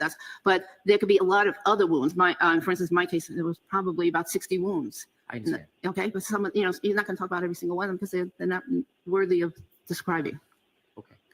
You said that you attended multiple That was weird, seminars, actually. talks, and lectures regarding wound identification. Yes, Okay. When did you attend seminars on wound identification? intermittently throughout my career, I can't give you any dates. Were any of those wound identifications dog bite wound identification seminars? No, they were general wound identifications, and they may mention bites. Was there any of these seminars that focused on dog bite wounds? That focused on dog bite wounds? Yes. No. How about the talks you went to? Any of the talks focus on dog bite wounds? There were several talks that focused on bite wounds. I'm going to ask again. Were there any talks that focused on dog bite wounds? No. Lectures. You've cited that you've attended lectures as part of this experience. Can you recall specific lectures that focused on dog bite wounds? Not This is so stupid because she doesn't need to have a special training in dog bites. She needs to have experience with treating dog bites to be an expert in it. We have seen people who could barely sit on a chair because they're so old, but because they once held a suture together were medical experts. I bet you this guy, if he was on the other side where he normally is, before he was giving $75,000 by the Commonwealth to bungle this crap up, he would have said she is the best expert in the world and she should be able to testify about everything from creation of man till today. entire lectures. There were lectures in emergency department, training sessions, but dog bites were usually mixed in with other kind of animal bites, and discussion would occur because it's not you have to use up an hour usually when you go to one of these lectures, and there were other animals to talk about besides dogs. In these lectures that you went to that didn't No. focus primarily on dog bite wounds, did they talk about pattern recognition analysis of dog bite wounds? Generally not the emergency medicine ones, because that's actually not really a major focus. The focus in emergency medicine is treatment. I'm Yeah. a bit unusual because I have this interest that I've had for many years. So it's fair to say none of the multiple seminars, talks, lectures that you attended had any focus on pattern recognition analysis of dog bite wounds. None of them had any focus. That's correct. You've shared with us your experience. You've agreed that you are not an accident reconstruction expert, correct? Correct. Are you an expert on self-defense? No. So when you give opinions about self-defense, I know you have experience and you have observations of what you believe a defense is, but do you have any actual experience as a self-defense expert? No. Do you have any specialized training, certificates, degrees in self-defense? No. Defense rules? When you went to these lectures, talks, seminars, group meetings, do you have any memory of particular trainings that you had on self-defense wounds? You mean defense wounds? Sure, defense wounds. Yeah, and again, she explained what it was. I recognize the pattern because I have seen it a lot of times. But he's just having to try to get her to mess up somewhere and say something different so they can say, "Ha ha, she doesn't know her stuff. Bev, throw her out." But at this point, anyone think Bev will throw her out because it'll go right to an interlocutory appeal and Bev will be kicked down. I believe Bev have a history of losing appeals, so she probably doesn't want to need another one. Yes, I do. I have particular memories of those types of lectures Okay. in topic. Oh, yes, I do. Let's talk about a few of them. What was one of the lectures that you went to that was directed at defense wounds? Well, not only did I go to some of these lectures, but I gave some of these lectures. Okay. And they were child abuse, elder abuse, domestic violence lectures. And in the coroner's office, again, mechanism of injury is stressed. And there's a whole training program. You have no degree in biomechanics. No. Okay. And so when I asked you about one of the trainings on defense wounds, I want you to just give us a little detail from your memory about the training and share with us how you've come to this knowledge on defense wounds. Again, okay. So in the clinical setting, I was taught many times, and then I subsequently taught students about how victims of a violent act will instinctively bring up their arms to protect themselves from whatever is being inflicted, whether it be knife wounds or blunt wounds from an object, whatever is being inflicted on them. They will tend, without thinking, to try to protect themselves. And I also think it's common sense, by the way. So on the outside of the arm, if there's marks, that could be a defensive wound? Yes. Could it be a different type of wound, not a defensive wound, but a wound where somebody punches or hits and it hits in metal or a stationary or a fixed object? Could those kind of wounds Sure. end up there? Oh, yes. Okay. So just because there is a wound on the posterior side of the forearm, that does not make it a defensive wound, does it? Not absolutely. Well, in context, though. Right. So you need to know more information. Correct. So perhaps if you saw how that happened, that would provide you more information. That would be one way. But if you saw nothing and have really no idea how it happened, it doesn't give you a lot of context of the wound other than it's a wound on the posterior side of an arm. Well, it does in the sense that it's a common way that people protect themselves. Can someone incur wounds to the forearm, posterior side of the forearm, if they fall to the ground and fall backwards? They could, but it wouldn't look like that. Well- That serious. Have you studied a collection of wounds when people fell backwards onto the ground? I've seen hundreds of people that have fallen backwards or frontwards and every which way. Wouldn't you want to have an idea what they fell on or into before you make a conclusion that it would not have looked like the picture that we looked at, Exhibit 5? I've seen, as I said, hundreds, and there has never been a pattern like that ever that I've seen. Well, when someone hits a moving or a floating object, patterns are dynamic. They change all the time, don't they? They do during the hitting process. Yes, during that process. Okay. You talked about your specialized training. You said you had a program in motor vehicle accidents. Yes. And I think when you testified before, Attorney Lally had asked you whether or not your training was, I think he used the word rudimentary, and you agreed. Yes, I believe it was only a 1-week course or something thereabouts. When you're identifying a wound at the hospital, is it important to know, you said it's important to know the animal because that dictates the treatment. It may dictate the treatment. What if you can't identify the animal? Then then you have to go on clinical judgment, and sometimes we even have to call up the Board of Health. But you go on clinical judgment to determine, well, what was the worst possibility? That's the way I approach medicine. What is the worst? Could it have been a rabid animal, an animal with rabies, or was it an animal that doesn't carry rabies? And then based my treatment on that, sometimes you have to treat broadly, and sometimes you have to, treat people for conditions even if you don't know 100% that they exist. Are there times when you saw injuries that you just didn't know how they happened? Yes. Many times. Yes? Yes. Okay. And many times you thought what you saw were bites, but you couldn't articulate the animal, right? That happens sometimes. Okay. Suffice to say, you have never, ever been qualified in a federal court to testify as a dog bite expert, have you? No. And other than this trial a year ago, have you ever been qualified to testify in any state court in the entire country as a dog bite expert? No, the issue never came up. That's not what I asked. Okay. No. No. You wrote a report in this case? Yes. Did anybody help you write this report?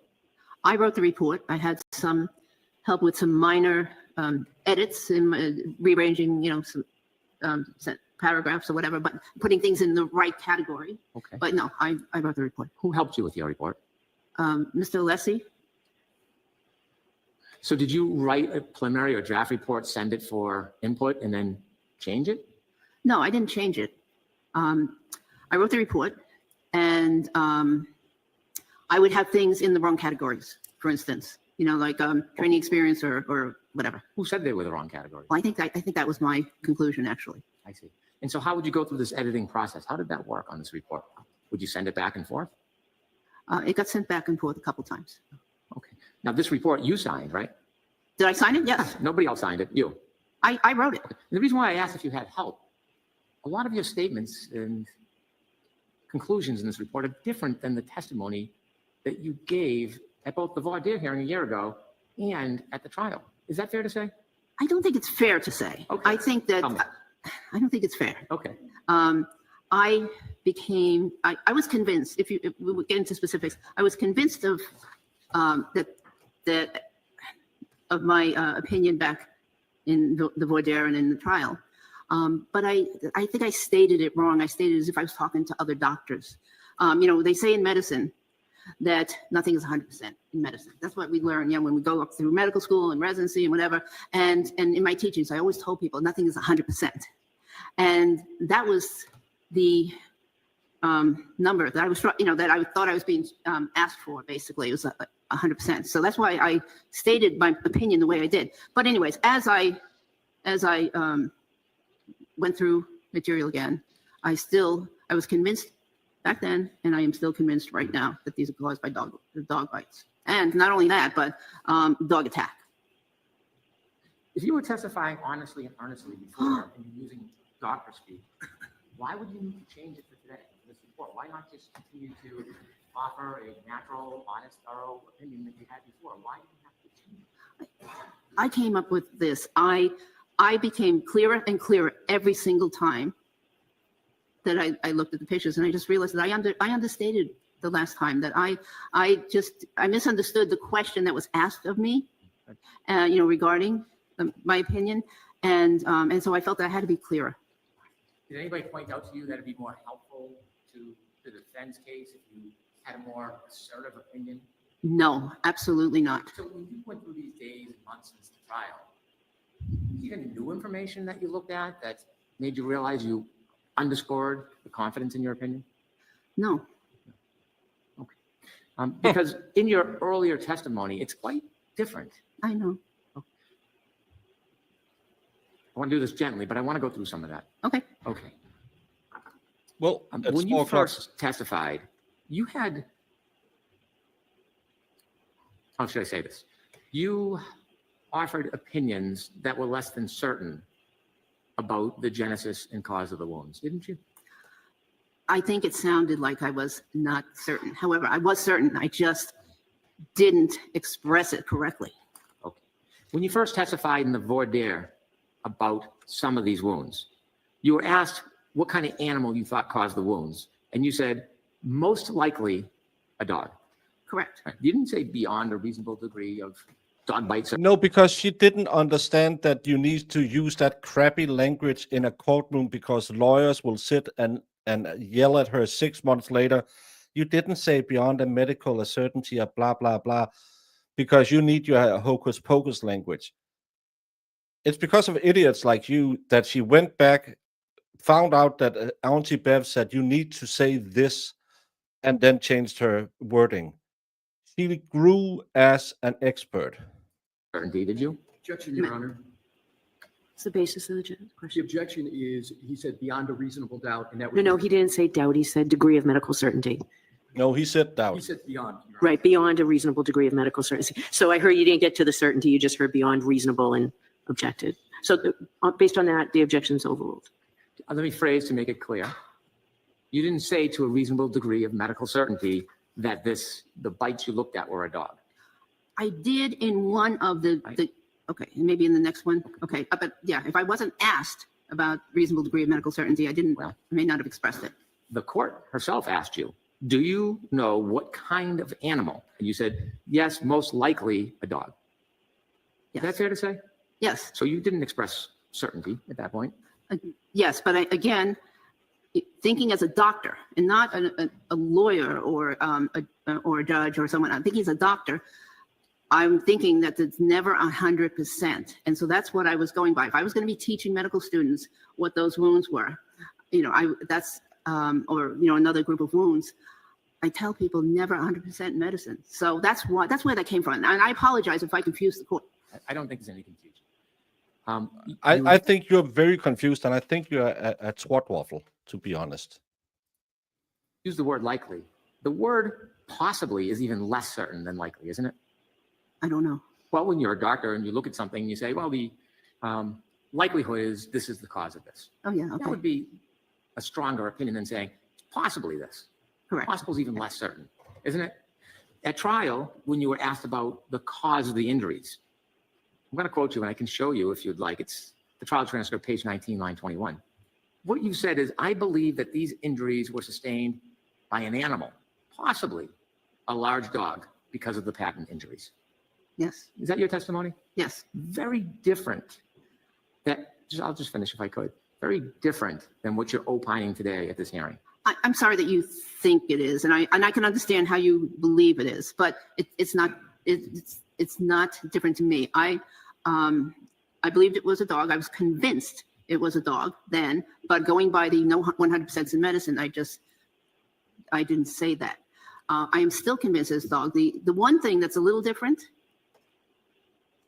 is that it's an attack. I after counting the series of wounds and whatever, I am convinced not only was it a dog, striking once or twice, but it was actually multiple strikes by that dog. Okay, now I want to get back to the testimony we were talking about, your testimony at trial, under oath, okay?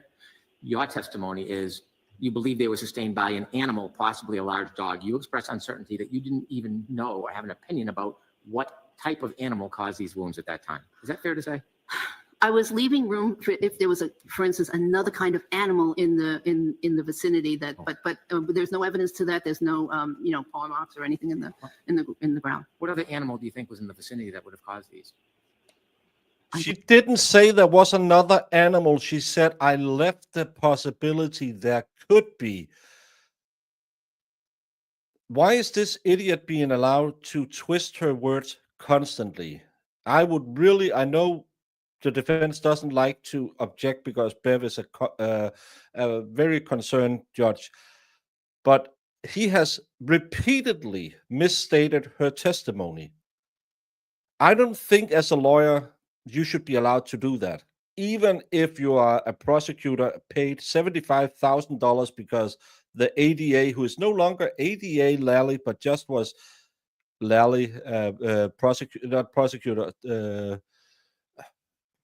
Again, they didn't call him ADA in the opening today. That's what I noticed. But he's constantly misstating everything, and don't listen for her answers. Just goes back to badgering him or her. If Bev rules anywhere near him, she's too corrupt. She should be removed. Oh, no, but I was just leaving that again. Being a trained physician, there's no absolutes, and so that's what. No. The way I approached it. Did you inquire to see more discovery, to see if there was a pack of wild animals in 34 Fairview that would have caused this? Did you reach out to any of the witnesses or the lawyers and ask if there was any reports or information suggesting another animal? I did not. Were you curious? I did not. I just didn't do it. Okay. You were asked by Mr. Jackson, trial page 23, line 3. He provided the question, does this appear as it's a pattern injury that you see appear consistent with an animal or a large dog? And you said yes. So you included that this, again, could have been a dog or an animal in your opinion. Mm-hmm. Yes? Mm-hmm. I haven't. So I'm sorry, we can't take a, we need a yes or no. Oh, sorry. Yes.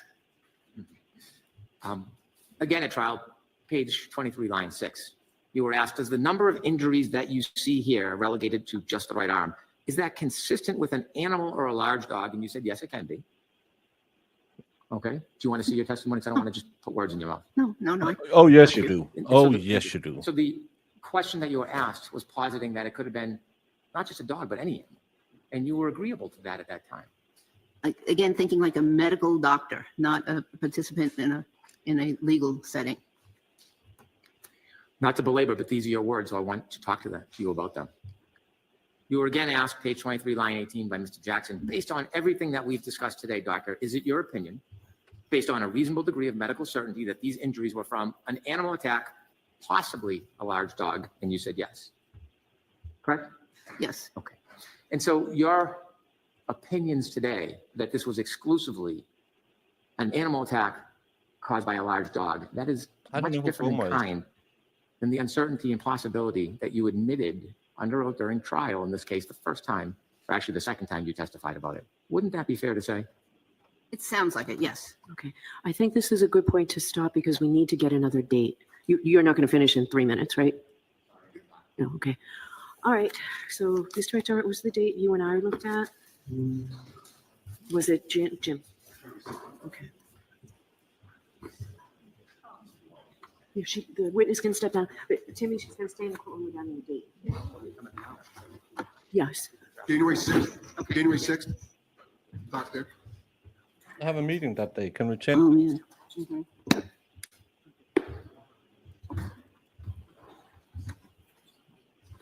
Doctor, are you available on January 6th?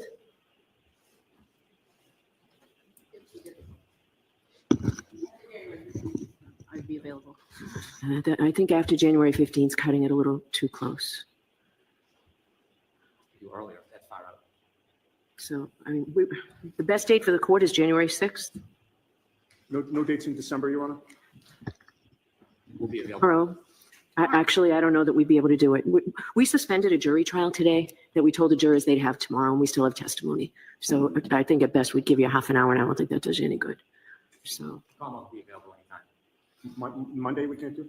no, not any time before. I could do the 30th. Oh, So what we really need is Mr. Alessi. Your Honor, what is your question for a date? And I'll give you. January 30th. We're looking at the 30th now. or the 6th, Jim, right?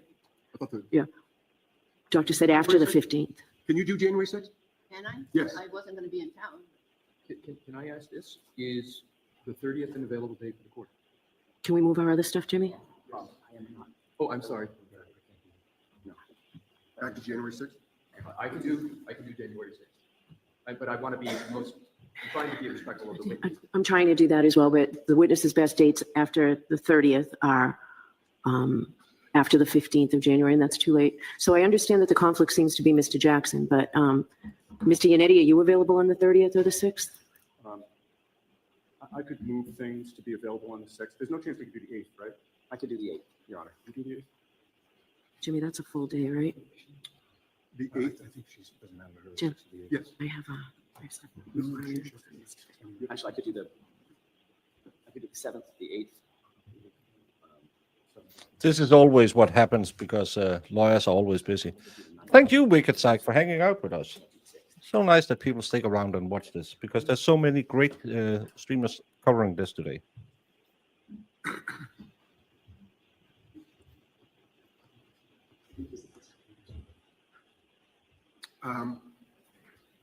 Where are we up to now? The 8th? Back to the, That up would to be the the 8th best now? for us if we could. The 8th in the morning?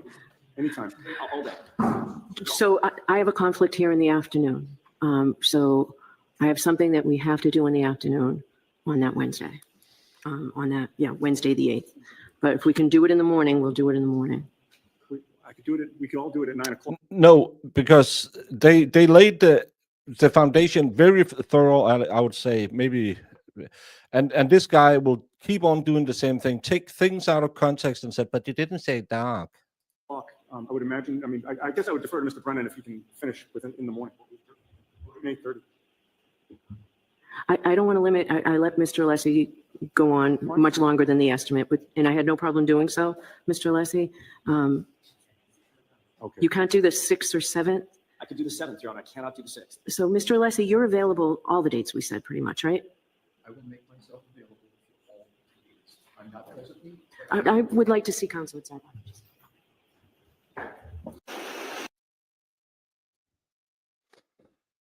Oh, they cut the feed.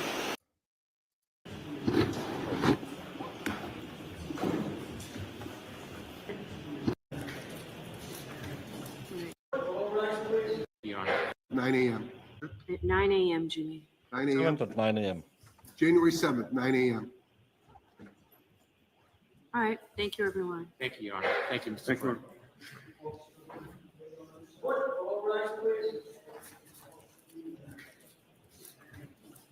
Jimmy, I'll take this and when you get a minute.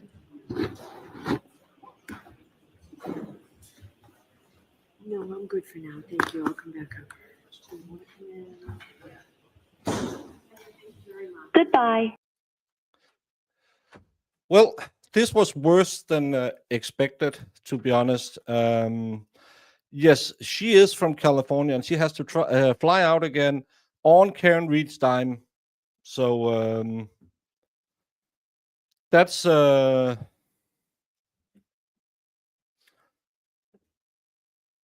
should have that little. Isn't it something you can put in like a QR code to support Karen Reed's defense fund? Because this is absolutely horrendous that we are going to the length we are going through.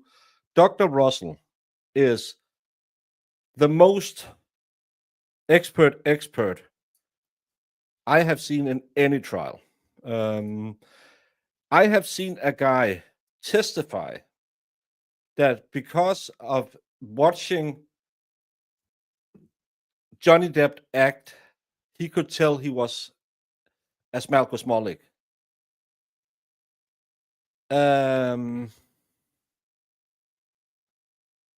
How? That's one of those things where how can he become an expert when he clearly didn't ever talk to the person or do anything or ever study him in real life, only watched movies? Now you're telling me a lady with years, decades of experience doesn't know anything because she didn't write the book Your Body from Britain did about how to train your dog, because that guy knows everything about the medical ramification of a dog bite. No, he knows nothing. What he put in that book, I haven't read it, but I bet you it's some of the same data that maybe even Dr. Russell helped procure and write in her theses or her peer-reviewed papers. It's not a book that you can get on Amazon. It's peer-reviewed papers she wrote about dog bites. That we have spent 8 hours talking about her qualifications is horrendous. And this is, again, one of the things I hate about the American justice system. A lady with her CV should never, ever have to do this. She should just send it and the papers. If Bev have 5 questions, she can send her an email and she can answer it. But now this lady she probably flew in yesterday so she could be fresh for today, maybe even the day before. She's going to fly back tomorrow to California. Then she has to fly back and spend 2 days in Massachusetts. I am pretty sure Massachusetts is a lovely place. You can drink and drive all you want if you have a badge. But this is horrendous that you're wasting people's time, people's money. This is absolutely horrendous that this is allowed to go on. I'm pretty sure you wouldn't put a lady like her on the red eye. Well, Colorado Mountain Girl, thank you so much for the corner kisses. I can't believe the disrespect and the condescending behavior. I really can't. I'm immediately enraged. Yes. Again, this is a lady that you should thank. Yes, she's fighting for the other side. Well, not fighting, but she's paid to be an expert for the other side. You should just accept that that's the rules. Them's the rules, I think is the word you'll say. And treat her with respect. You don't still stand up there and say, well, you said this, and you said that, and you said this, and you said that.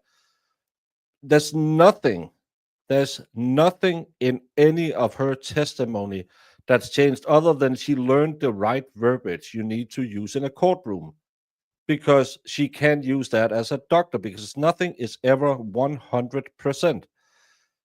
It can be 99, but never ever. There's no certainty. They can't say that it couldn't have been aliens because they don't, but most likely because of her pattern recognition, it was a dog bite. We have to expect they're going to hammer her because she destroys their case. I feel like the lawyers have made that clear to her, but I just hate that it's so bad. Yeah, I agree, Lynn Dalton. Not only that, by scientific article or peer reviewed, books aren't. The book was useless. That's the guy I believe will be testifying against Dr. Russell to tell you that, well, I train dogs and I am a university educated dog behaviorist. That's the same as me doing my B levels in psychology. I will say, well, I can clearly tell you that Zachariah is a little.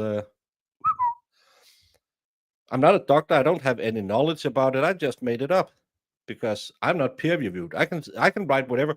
I can write a cookbook that doesn't make me Jamie Oliver. Yeah, let's not forget that part.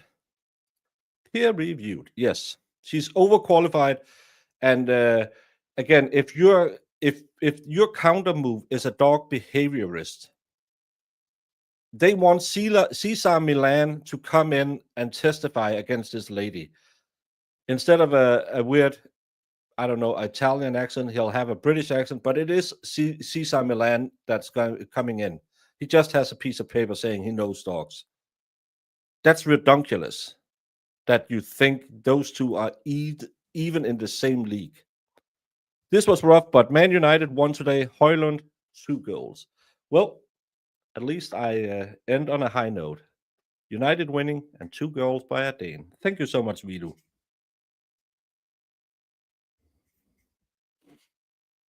I miss so many games these days because I stream too much. Oh, it's a member. Thank you for being here for over a year. Thank you so much. I hope that expert sees her here and opts out. I would. That's an old song that goes, money makes the world go round, world go round, world go round. For 75K, you can get a guy to be the lead on a case that this lady alone today has shown all the reasonable doubt. If she's allowed to testify like she did today, and any juror don't have at least reasonable doubt when they find out what reasonable doubt doubt means, they are idiots. They are so stupid that they shouldn't be allowed to breathe. Why can't they find experts within a 1,000-mile radius? Money makes the world go round. They need someone they can pay for it.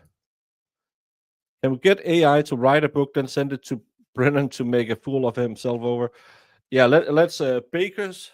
No, Jamie's going to make a book, Bites on a Budget. Jamie's new program that starts tomorrow at noon, where Jamie will go through all kinds of dog bites. The defense haven't filed for Voir Dire, probably because they know he'll be a worse person to bring on the stand. Sometimes you don't Voir Dire the opposite side's experts if you expect that they will look really stupid next to your expert. Well, the British Caesar.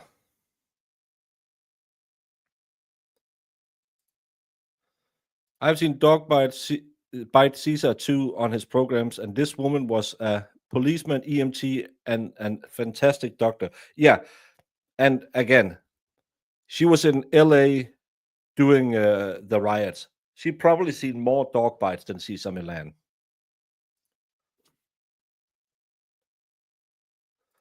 Do the Commonwealth of Massachusetts have unlimited resources? Yes, because they always have the taxpayers to pay more money. No, and I still believe after today, we know it won't happen. Bev should throw it right in their face and say, Lally, you're an idiot. I know I adopted you, but you're getting thrown into the basement with Grant and Plevin.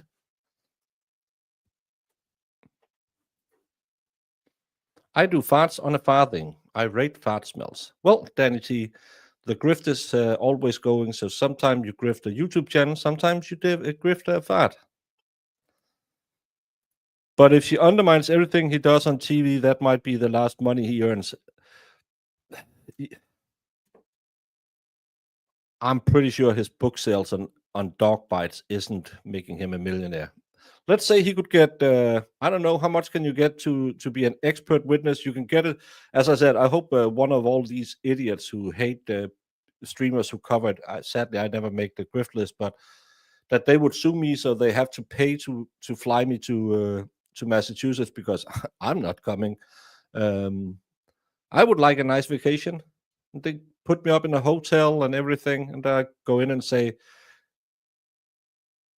rules don't apply in Denmark. You can't sue me for that. She is the boss, yes. What time is it now? If I can get out of bed, because now I'm not gonna do my brandy stream tonight. So, but if I get off here, get to bed, I might if I wake up, but I won't promise anything. So if I do, I do. Let's just say that, because today I got up at 11, a quarter past 11, so I haven't done shit the last week because I've been streaming that all these late nights. But I hope, I've been thinking about it, but if I get up, I get up. But I probably need some sleep. But tomorrow we will be doing the closing arguments in the Palazzo case. If you already know the outcome, please don't spoil it for the rest of us. And tomorrow, do I have someone on tomorrow? I think I have, who is it I have on tomorrow? And at what time do I have someone on tomorrow? Yes. Oh, of course, I have Alexa's room on tomorrow at 5 p.m. Eastern time. Another brainiac move by me, so I don't get to sleep. I have Alexa's room on tomorrow at 5 p.m. Fairly new streamer. I don't think she ever, I don't know if she live streams or she just does videos. Found her because of the Can Read stuff, so we'll probably get into this as well. Come check her out. She is cool. But that'll be tomorrow. It will be Falazzo and it will be Alexa's room. If I get up early enough, I'll try and do a night stream. Yes, Kim, you should listen to part 1 was a bit boring, but part 2 became better.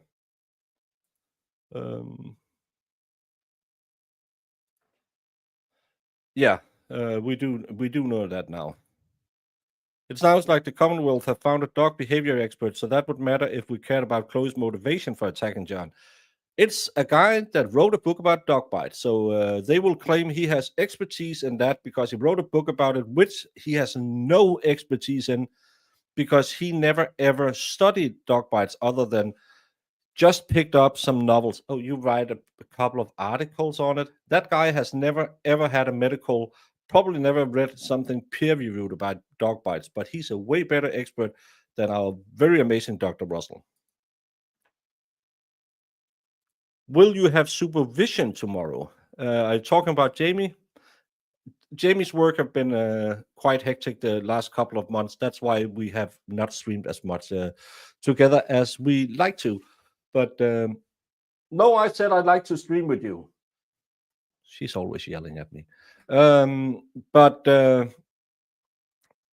I'll send her the links as I normally do. Then the creators for Christmas I do solo because most of them are new to the channel, so I'll try to be friendly. Jamie will yell at them, so we can't do that the first time around.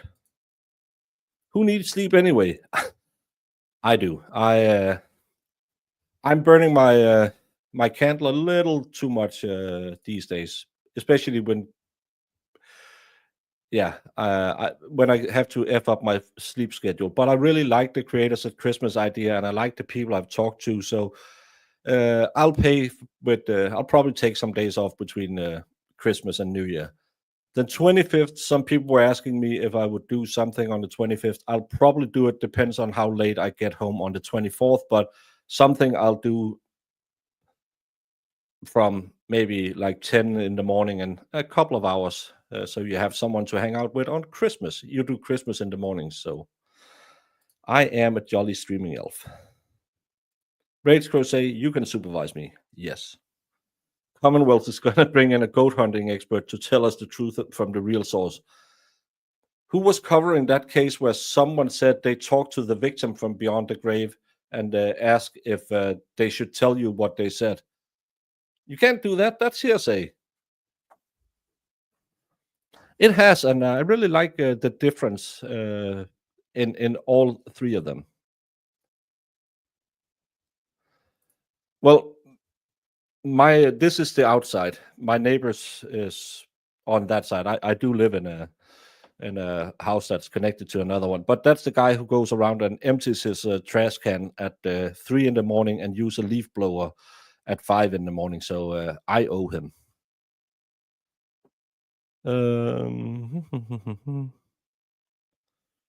Any more I need to get? You overwork poor Jamie with all the side things like Beauty on a Budget. I enjoy your Christmas stream. I generally replay through them.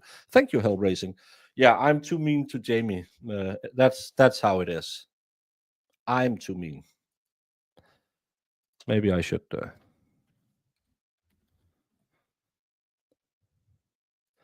Lelani Simone was the case with the lady who talked to the dead. See? I'm the good guy. Yeah, especially because he does it every time I stream. Is your neighborhood a retired Canton police officer? No, he is a Kenyan guy who has the sweetest daughter. So he is really nice. But I'm gonna ship you somewhere I never shipped anyone before. So put some muffins in their chat if you go over and say hi to them. And I'll be back tomorrow. I'll stream in tomorrow. It's only a day away. What exhibit are you referring to? I'm going to make this 100, Your Honor. All right. 100. 100. Because it is 100% 100%. correct. So you literally built a cannon? Yeah, it's pretty awesome. All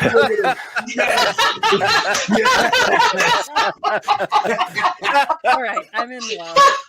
Go back. Please do that again. Oh, that was the cutest thing I've ever seen. While I'm waiting for this, did you, whether it's true or not, believe that Mr. Randolph had slept with your wife? I wouldn't care. You wouldn't have cared? No. Did you believe he had slept with your wife? No. Did you believe he slept with your mother-in-law? Probably did. Everybody has.